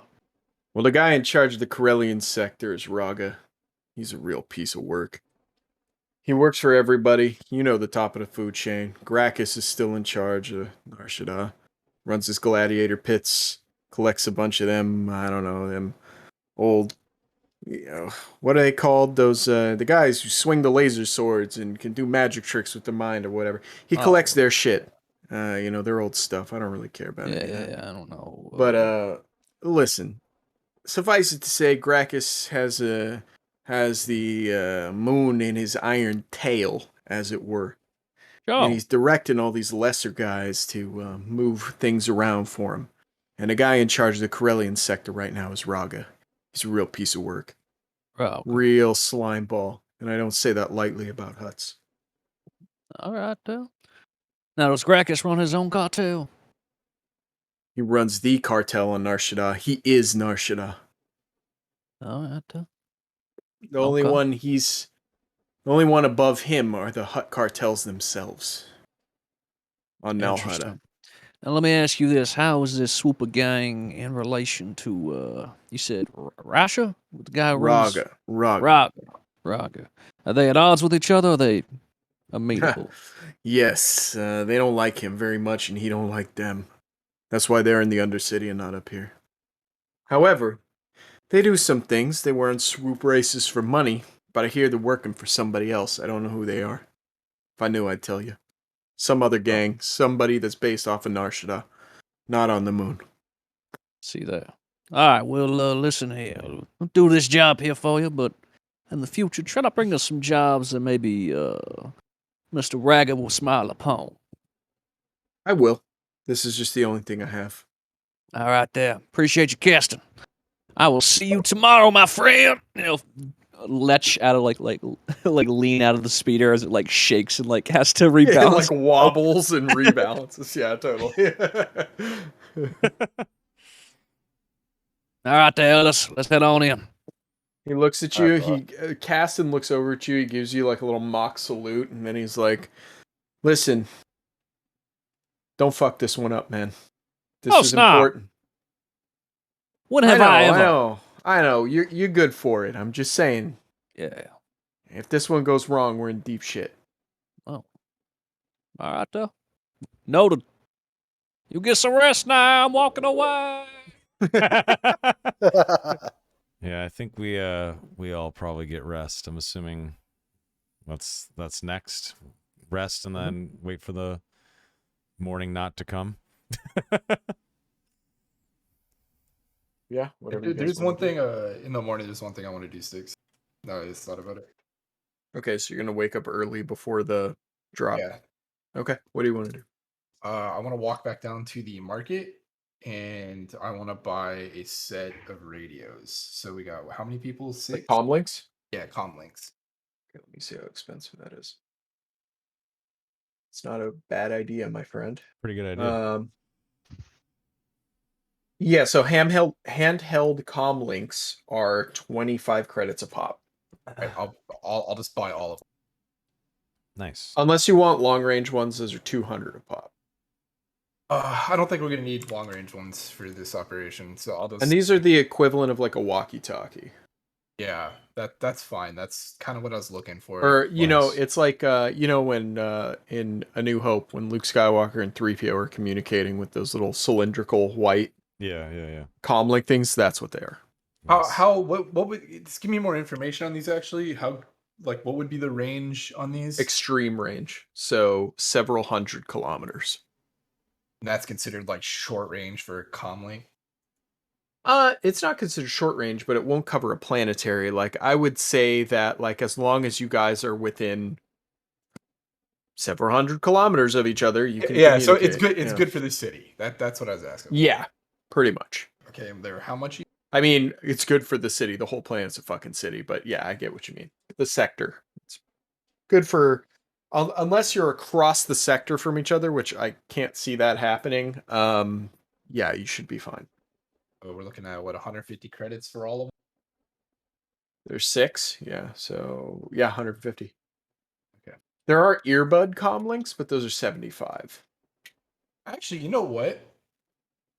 Give me a set of the earbud ones. Those are fucking way better. Do you want 6 earbud comlinks? Yeah, I'll cover them all. This is Okay. Nice. this shit's important. Nice. Yeah, it's 150, 150, and 150. So that's 300, 450. Yep. Yeah. Yep. Sweet. Actually useful. So those are long range and they're hard to notice, and they just like pop into your ear. All right, that It's like a AirPod from Apple. You know. that taps me out on credits, but it's worth it. So Yeah, you'll get paid. You'll get paid eventually. You'll be Yeah, fine. I'll take the comlinks and I will, find my way back to the room. Yeah. And I'll take my sweet time getting there too. I'm just kind of, taking in the sights, looking at how people move around the city. Yeah, I mean, you got up Fairly early, so you locals. have plenty of time to leisurely saunter back before the. Yeah, it's like a leisurely stroll and kind of just, seeing how locals behave and what they Yeah, I and mean, where they're basically going. what you walk by and what you see, or you're gonna see like street vendors with like food going for the early morning crowd. You see some workers lining up at these things who are off to their job at like factories or wherever else they work. Yeah, you just notice the hustling, bustling nightlife of, or night/day life of Narshada, really. And so we'll say I do that, and I arrive back when maybe I walk in the room as everyone's kind of like gathered in the like the common area. Excellent.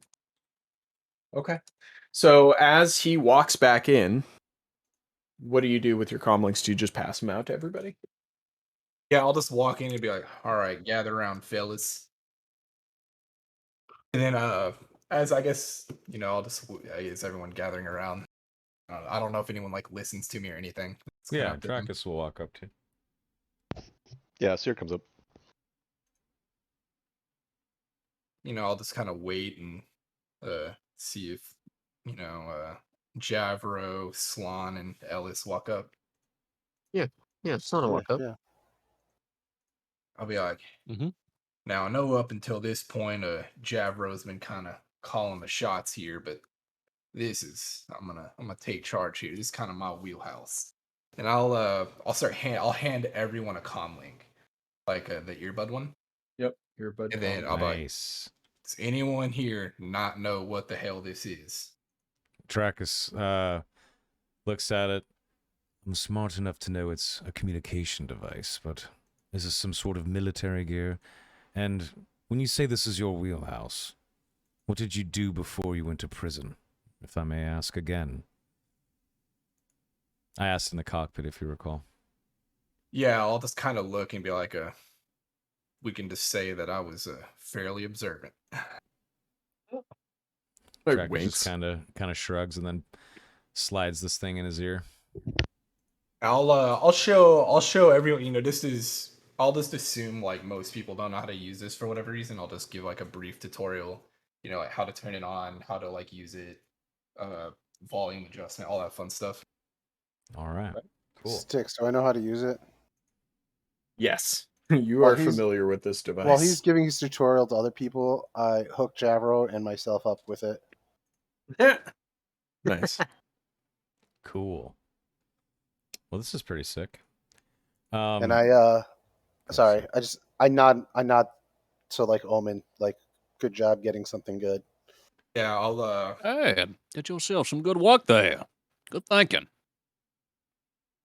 yeah, I'll kind of look at everyone across the group, not singling anyone out or anything. I'm just gonna look at kind of gaze at everyone, but it is mighty important that we all stay on the same channel at all times. We clear on this. Tracus gives you a nod. We're gonna go with 69420. Damn Right, straight. yep, that's the channel. If we All could right, all please turn our comm units to one- 69.420. Slot 1337. 69.42 knot. There you go. All right. Yeah, I think we're good. So, can I have everyone do a test communication? Make sure all our devices are working. Yeah, I think we do our checks. Yep. Good to go. Yeah, I'll Is it just sit working? down and I'll just sit down and be like, I spent the last of my credits getting these units here. I'm gonna need to borrow some to get a speeder bike, so I can go on out ahead and make sure the route we're taking is safe. Why don't we just stick together in the main speeder? If we become under attack, we'll need you close by to defend us. You're a bit of a warrior, aren't you? Soldier of sorts. Given how densely populated this area is with civilians and innocent folks, it's probably best to avoid conflict at any chance we can get. Collateral damage is collateral damage. Yeah. Listen, Norman, I think you have good intentions with this, but I think Mr. Good Doctor right there, he makes a good point. Let's stick together. All right, if that's what if like I'll just kind of grumble, like, and go along with it. Thank you, Omen, for agreeing. I'll feel much safer knowing your capable aim is protecting us. I'll speak up and be like, well, I may be going along with y'all's plans, but I'm doing the driving. All right. Done. Well, of course you are. And then, I suppose we'd probably go out to wait for Caston to show up. Yep. Did, Cool. did anyone look up what these specific things are called, like on the thing? Earbud Comlink. That is 0 encumbrance, 5 rarity, 75 value, and it's usable at long range. And noticing the earbud comlink requires a hard 3 difficulty perception check. It's what, 3 encumbrance, rarity 4, you said? Rarity 5, value 75. 0 encumbrance. 0 encumbrance, yep. Okay. Not restricted. I don't believe so, no. Okay. All right, Sticks.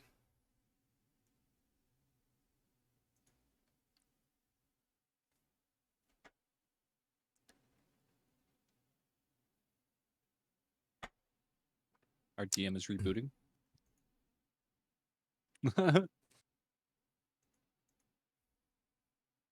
We soft lock the DM. Sticks? Oh, sorry, my mic muted. Pardon me. I was like describing this whole thing. And it was muted. It was fun. Anyway, you basically see a speeder pull up that has a long flat bed that is stacked to the brim with crates. And in the pilot seat at the moment is Caston, and he gets out and he's like, well, here she is. Doesn't look pretty. Route's already planned. You just gotta make sure you get there. We will. And then he kind of looks over and he's like, I feel like I must say this again. Do not mess this up. Please, for the love of God. Please don't. Don't worry. No one will look in the cargo. And did you discuss what the payment was for this job shit. of yours? I did not. Suppose we should probably know before we risk our lives, potentially. When it looks over at you and he's like, the problem with that is I'm not the one who's paying you. It's the guy on the other end. Brilliant. And Dracus. Here's the thing, though. He coughs as he smokes a cigarette. Looks over and he says, listen, you can do the old Narshada two-step. He screws you over, you kill him, you take his stuff. I don't need to tell you what to do in that case. He's like, how do you think I got these babies? And he brushes his trench coat aside and you see his, like, modded out pistols. Dracus says, yes, committing cold-blooded murder. And he kind of just shakes his head. Yeah, you're a doctor. You deal with that shit all the time. Anyway. Yes, I try to save people, not kill them. Oops. Dracus Anywho. just kind of shakes his head and starts walking toward the speeder. He's like, you still on board, Javro? Come on, it'll be like old days, huh? Yeah, I mean, I don't care. Either way, I'm getting paid. Either way, you could get paid by the guy and then kill him, you know? I'm not saying I Yeah, haven't well, done I it don't before think myself. I think we're gonna try not to piss off a gang that runs the underworld. You know, that's a good idea, too. I didn't think of that one. Yeah. We're gonna play nice if we can. See you soon. Yeah, that's why you're in charge, buddy. Sure. Hey, before Okay. me and before Ellis and Javro like get on the thing, I tell Javro how to switch comm frequencies and give him like a a personal comm frequency for me and him. So if he ever gives like the word, we just switch to that and it'll just be us. Nice. 420.69. Excellent thinking. So the other was 69, 420? Yes. 69.420 is ours. Yours is 420.69. Nice. Nice. The sex spice number. Awesome. Yeah, all you hear are like, fucking those old telephone sex calls back in the background. Just all the time. The channel's already taken. horny? It's only $5 a second. We'll get you off. It only takes 7 hours. Call now. Hot. Hot single Ellis huts says- in your area. Only Ellis says into the huts.com. Holy Is that you, Mom? Oh no. Oh, jeez. This is a lot to unpack before the mission. Let's get in the speed up. Just bottle that up. Bottle that up. Deep down. Never let it see the light of day. Onlyhuts.com. Check it out, guys. Check it out. It's real. All right. We all clamber into the speeder. Cool. All right, Crazed. Right. All right, I'm gonna fire up this speeder. All right, great. When you turn on the speeder, This is safe to click, right, Zarian? Yes. there's not like porno of some hut on there. I mean, That's a rule 34. there is definitely if you click the enter. It here says button. unsafe, but I trust it. All right, here we go. Yeah, that's a security certificate. That's why I use HTTP. Site not found. Yes, you used HTTPS. Use HTTP. Oh. Sorry, Dad. It's okay, buddy. Oh my Lord. god. Oh my nuts. This Oh site. dear. All right, fuck it. Let's enter.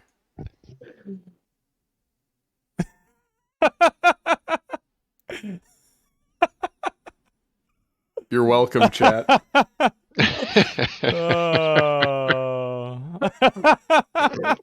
Oh, Walter, you're the best. Oh my god, that's so fucking good. I had so much fun making that one day. That is so good. That is so fucking awesome. It's hilarious. I was seriously thinking about buying it the same night you bought it. All right, let's get All right. cruising. Let's get cruise. Holy shit. I'm dying. Well, that'd All be right. inopportune. Yeah, it would not be the best. We're gonna be okay. Gonna be okay. Good I to hear. just wrong piped some pamplemousse. Oh, It'll be all right. now I'm used to taking shaft. Yikes, Queen. Well, here's the question. Do we want to start this now? Because we have 10 minutes left in the session. I can keep going personally if we want. We could take a vote. If anyone can't, we can stop. I personally would like to keep going, but Yeah, let's just keep going. I'm down to keep going until we get to a combat encounter. And we'll probably I see. And if we get to a combat encounter, then we cut Yeah. there and then do that next week. because I mean that's probably gonna take like an hour, and I Well, got shit to do Yeah, tomorrow. yeah, yeah. Rival for and sure. Walter, what do you guys think? I think if we get to combat encounter, then that's where we pause and jump to next week. It's my Yeah. vote. Cool. That's fine. Yeah. Yeah, Rival? if everybody's down, I'll hang around. Yeah. Great. Cool. Okay. Wonderful. All right. So, Crazed, I need you to make me a piloting planetary check with 2 purple to see if you know how to operate this speeder. I could potentially help him, maybe, if that's a thing, because I have a planetary piloting rank 1. I've got my plan. He's got like rank 2 or something. Yeah. Okay. I was just seeing if I could assist the roll, but 2 purple. 3 purple. 3. No, not 3. 2. Sorry, 2. Nice. 3 successes, 1 advantage. Hell of a roll, my friend. Speeder starts right up. As soon as it does, a little message comes out in Huttese that basically says, like, welcome to this brand of speeders, like something like that. And then it says, pre-planned route has been selected. And then it pops up a little GPS thing that you can see on the center console, Crazed. Yeah, this thing doesn't have like an autopilot or anything, does it? Nah, it's a speeder. Nah, it's like Some it's of a them have. delivery truck. Okay. Yeah, it's basically a delivery truck. Think about it that way. Yeah, I mean, as soon as it's like ready to go, I'll just fucking get us out of here. Get her done. Get her done. Get her done. Get her done. All right. Like that opening scene in Tokyo Drift. I'm drifting the fucking muscle car, dude. Yes. That's what I wanted to remember. Tokyo Drift. All right. So as you guys cut through different parts of the city, the route is pretty boring, honestly. You just go through neon sign after neon sign, turning into an alley between two tall buildings that you can't see the top or bottom of. The atmosphere smells like shit. It's really smoky and dusty and dirty. And as you guys fly through the air on the speeder, you start to notice that you start going down in altitude. And you start going into a seedier and seedier, more grimy part of the city that looks very disheveled. There's like lots of markets that have like when you do go through parts that are like streets rather than just like between skyscrapers. You see lots of shops that have like accordion style metal like grates closed and all this kind of stuff, and some are open, and there are people who look really disheveled stumbling around the city. There's like, the odd like amount of homeless people and like whatever space rats they have out here going through the streets. And as you get near to the end of your route, you start to see the speeder slow up in front of what looks to be a shop at the end of a dead end road.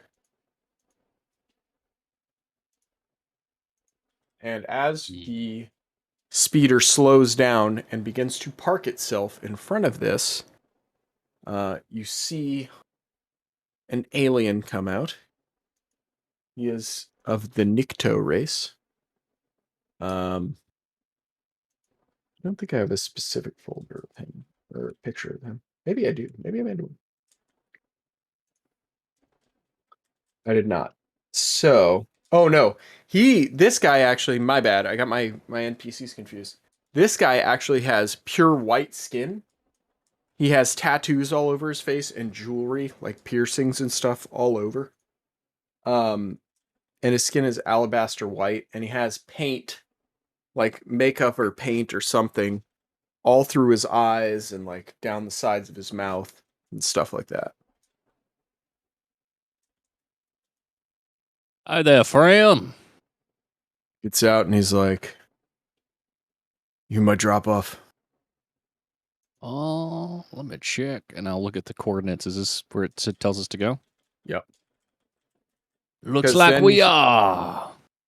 You see him sort of palm the butt of a blaster pistol, and he says, "Because if you're not, you need to get the hell out of here." No, I think we are. Yeah, I think we are. Ellis Right. just stands up. I kind of have my hand around my blaster pistol, like maybe slightly drawn, ready to go. This is what the guy looks like. Oh. Ooh. And he's kind of walks up to you and he's like, "All right. Looks like you didn't tamper with anything." Nah, we're professionals. "Yeah, I'm sure you are." Hey, It's like, Sticks. "Yeah, what's up?" Since I spent time in the Western Reaches, where this guy's home planet is, would Ellis know what he is? Possibly, you'd have to do like knowledge outer rim for that. All right. Since you know, I would say like one purple. We'll make it somewhat fair.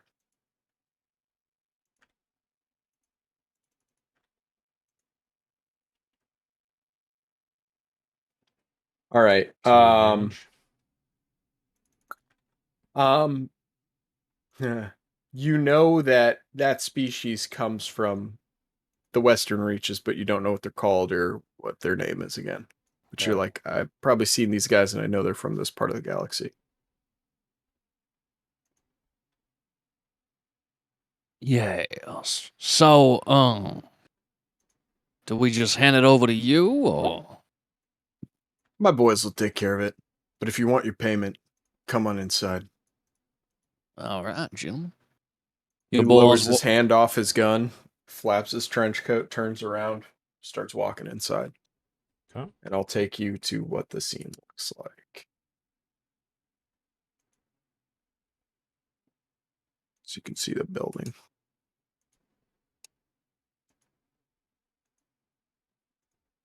Okay. Wait, it's being very weird.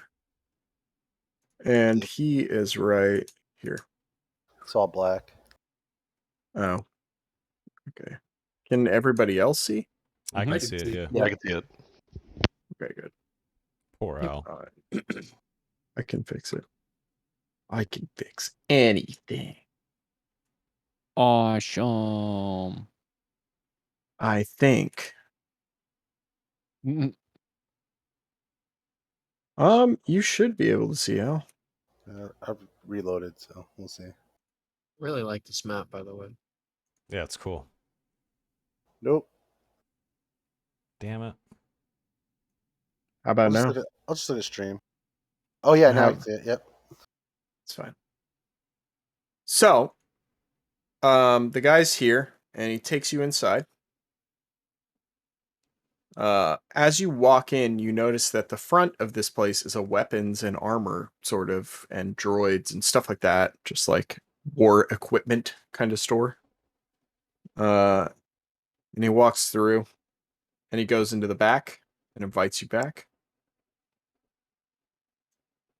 You guys coming in? I can't control my token. Oh, your token's all sorts of fucked up, isn't it? Okay. Poor Al. Weird. You should be able to now. Yep. And he goes, why don't you grab a seat, sit wherever you want.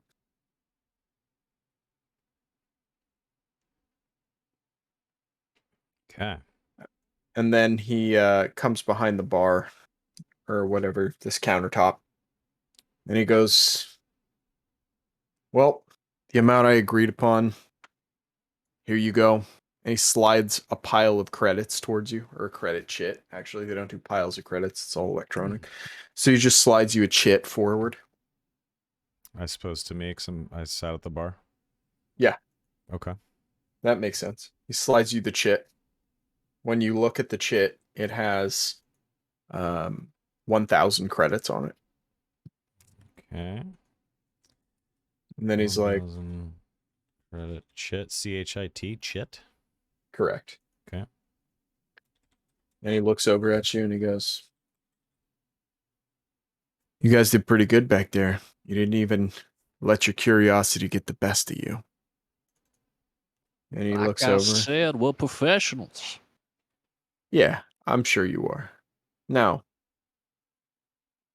I might have other work for you in the future. And if you guys are as reliable on this as you are with the next stuff I have planned, I don't have any worries. My question is, are you willing to get your hands dirty? Us we are. Ain't that right, boys? Jesus. Dracus looks over his shoulder and then back at the man behind the bar and he says, define dirtying our hands. Unsavory acts. Things of that nature. You know, I don't know. What are you, too much of a good guy? You want to do some steal from the rich and give to the poor kind of stuff? You know, like what kind of charity are you trying to run? Dracus answers honestly, I am a good guy, and I try to help people. I don't even like to steal from the rich, or from anyone, really. Gonna have a short career on that kid. And he kind of looks over. He laughs. also- He laughs whenever you call him a kid. I also walk over and say, "Don't worry about him. I'm not a good guy, and I'll do whatever needs to be done." He kind of looks over and he's like, Yeah. Anyway, I'll be in touch. There's one thing. Did you guys check and see if you were followed? Dracus doesn't say anything. He just kind of looks to his right and then to his left over at Ellis.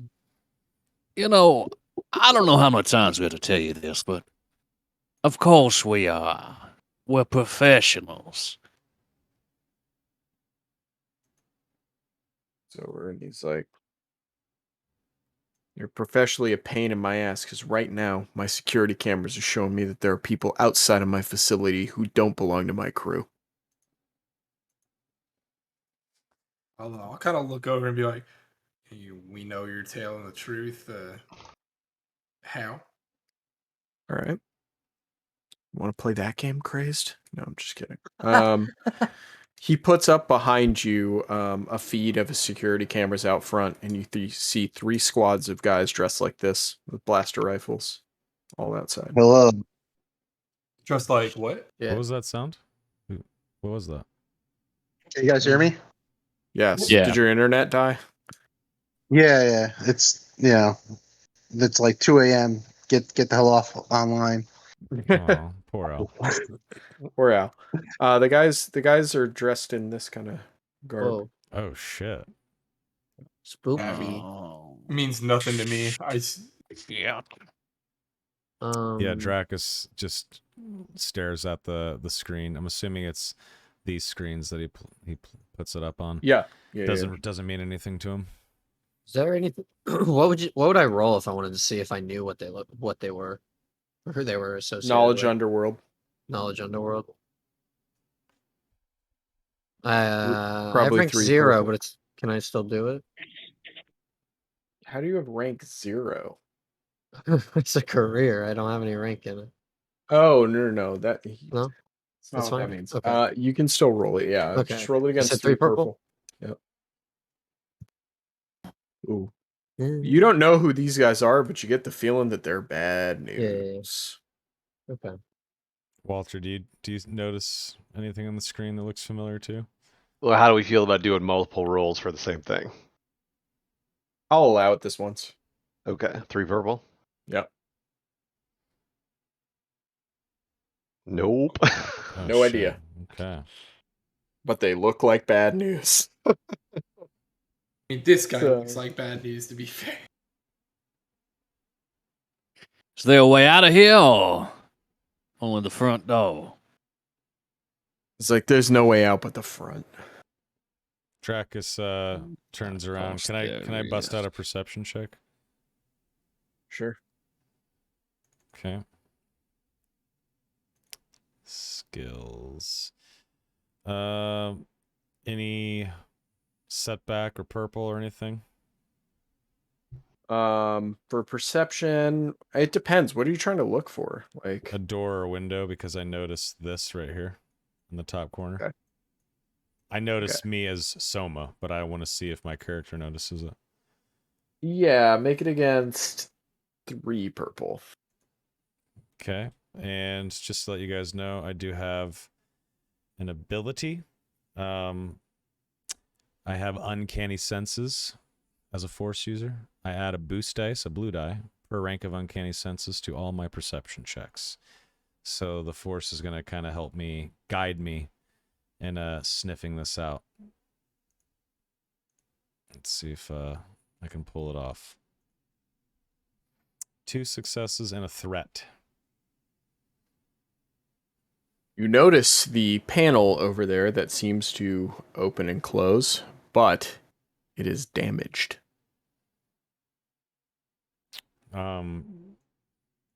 Dracus gets up from the bar, walks over, and fiddles with it and says, "Well, this could have been an escape plan. Never mind." And he walks back. Looks like we're going out to meet our new friends outside. And he kind of just addresses the room as I say that. Wait, I'm sorry. Can you repeat that? What was wrong with this? Damaged. Damage, just it doesn't open. I have my fusion cutter. Or the fusion cutter. Do we want to try that? Ooh. Slan Oh. slithers over. Damage. I take the. I don't know what roll this is gonna be, but can I attempt to start working on the door with said fusion cutter? Let me see. I'm gonna take cover behind the counter here and just watch the door.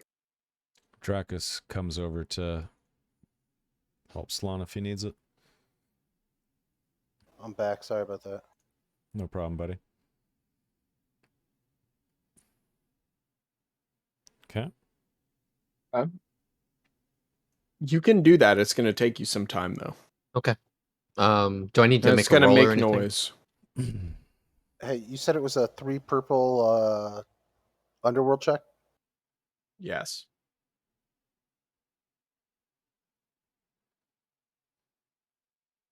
Since I let other people roll, I'll let you roll too. He would have rolled it a couple minutes back had his internet went out anyway, so it's all good. Oh no, Damn. None of you have any idea. we're all stumped. Cool. They're just bad looking dudes. Hey, look, guys, we're doing Narshada. All right. Who are you? All right. Great.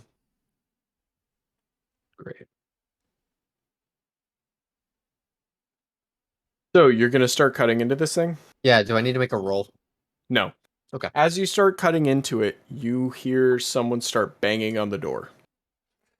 Dracus Okay. looks over his shoulder and he says, Javro, why don't you try to stage some sort of distraction? Let them know that they shouldn't be fucking with huts and where they live on this planet, yes? Oh, Or this distraction moon. for what? This moon, rather. Distraction so we can get the hell out of here. Slan's All trying right, to then. bust us out the back door. I'll holler when this door's open, but it's gonna be it's gonna be a minute. All right. Hello? My family's in here. They're trying to sleep. Can I help you? This is a known weapon shop. There are no families in there. I'm sorry, what? Open I've been the living here damn door.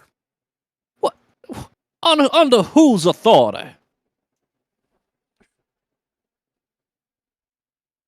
Hold on. Thinking. Processing.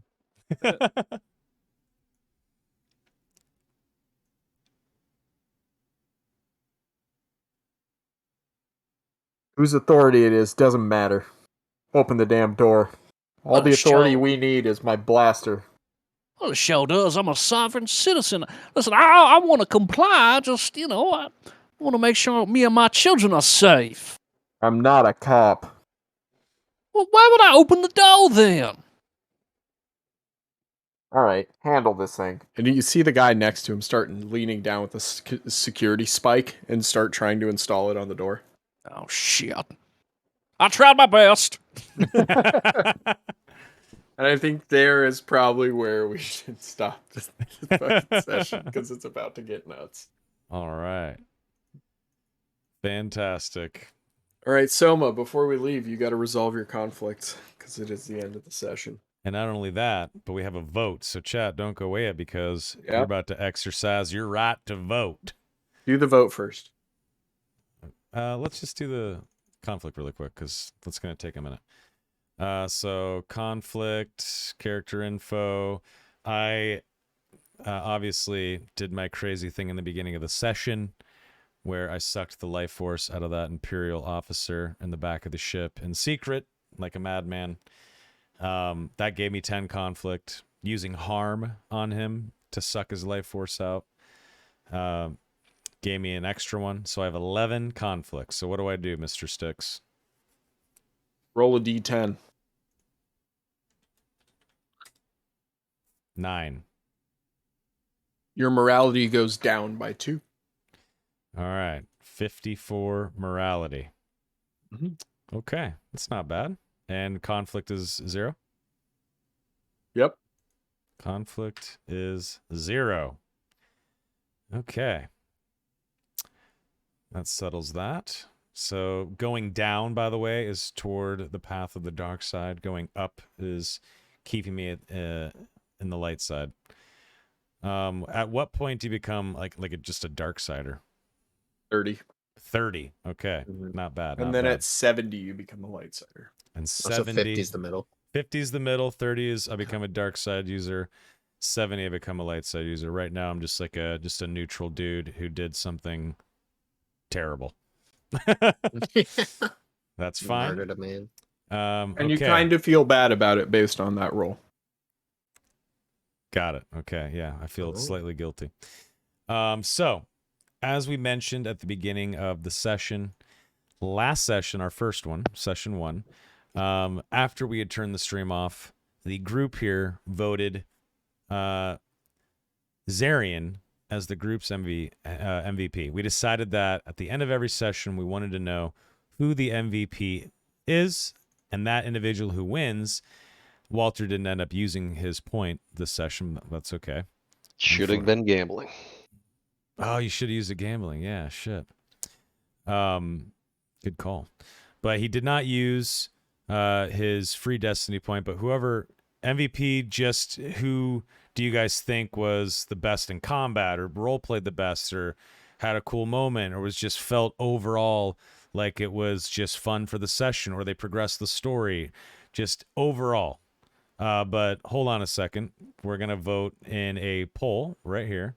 And whoever wins gets a free destiny point that when they spend it does not get deducted from the pool. They get a free, it's like having inspirations in Dungeons and Dragons. Cool, interesting moment, good RP. Maybe they have a crazy kill in combat. Who knows? All of the above. Just what you guys think is the best overall. Here is the poll. Please go ahead and vote. We're going to pull up the results right here. Let me see here. Here's the results as they come in.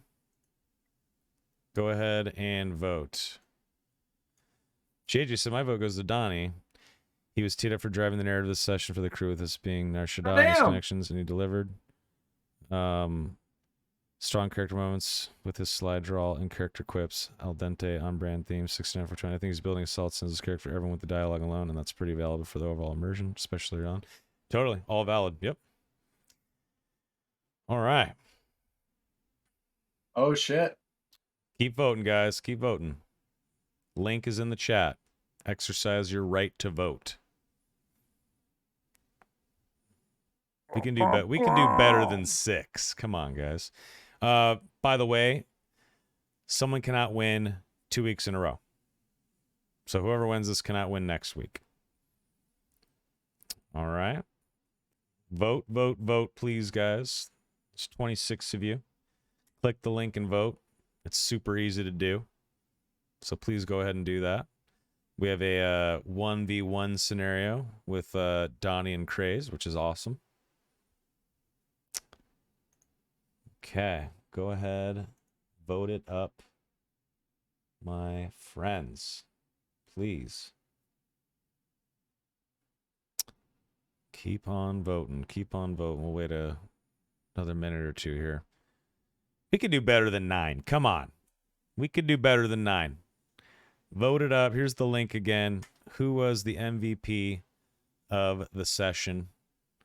Let's try to get at least a few more votes here. Keep on slamming in those votes, please.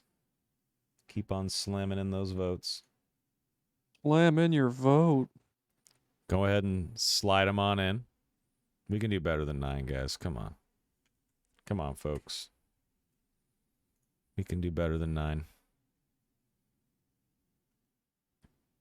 We don't get at least a couple more. Everyone in Discord can go ahead and vote as well, because 9 is not great. But as the campaign continues, obviously we'll get more people, more votes as this becomes a thing. There's 10 votes. Okay. Well, Yahoo! I think we can just call it, I guess, at 10. Unless, what do you guys think? Should we throw in our own votes, or what do you guys want? I'll let you make that call. More than we had last week. Yeah. It is more than we had last week. All right. No, we'll let chat decide. And it looks like we have our 10 votes here. One final paste of the link. If the other 18 people in chat want to jump in, now's your chance. Going twice. Going thrice. Yeah, if you voted, thank you guys very much. We do appreciate it. Okay, I think we can call it here then with Donnie Javro the Hutt winning with 7 votes. Crazed picked up the other 3. Well done to you, Mr. Donnie Taco. Thank you, thank you, thank you. I just, I want to thank my coaches, my mom, several of the guys who bullied me as a kid, made me funny. Thank you. You molded me for the situation, and I never would have got here without you. So, shout out to Kyle, and Brad, and my other high school bully. No, I'm kidding. Good job, sir. Good job. Hashtag proud of young Donicus. Thank you. Our session Thank MVP. you. You get a free Destiny point next week. Good sir. Oh, thank you. Thank you. All right, folks. We are ending session 2 of Star Wars Reign of Tyranny in the grimy bottom streets of Nar Shaddaa, the Atlantic City moon for huts and seedy individuals. We have just dropped off what we believe to be spice, but we're not sure. And we got fucking followed. We'll see how it nets out for us next week, and if we can get out of this pickle when we return on Monday, August 8th at 7 p.m. PT for session 3. So if you're not following, make sure to follow and come back for session 3. There is also a link to the YouTube channel right here, SWRPG. If you want to subscribe to the YouTube channel and watch session 1 if you missed it, or rewatch this session, or if you're coming in late and you missed some of it, you can rewatch session 2. I'll be uploading it as soon as we go offline here. And yeah, like I said, 7 p.m. PT next Monday, August 8th. We will continue on with session 3 in Star Wars Reign of Tyranny. Boys, thank you so much for playing. It was very fucking fun. Absolutely loved this session. It was great. Better than the last one. Styx, thank you for DMing. You're a good man. You did a good job tonight. It was fantastic. And chat, thank you for watching. I hope you guys keep hanging out with us every Monday, because we're just getting started with this awesome Star Wars RPG campaign. All right. Ladies and gents, take it easy. Be good to each other out there. It is a nutty galaxy. Be nice. Goodbye.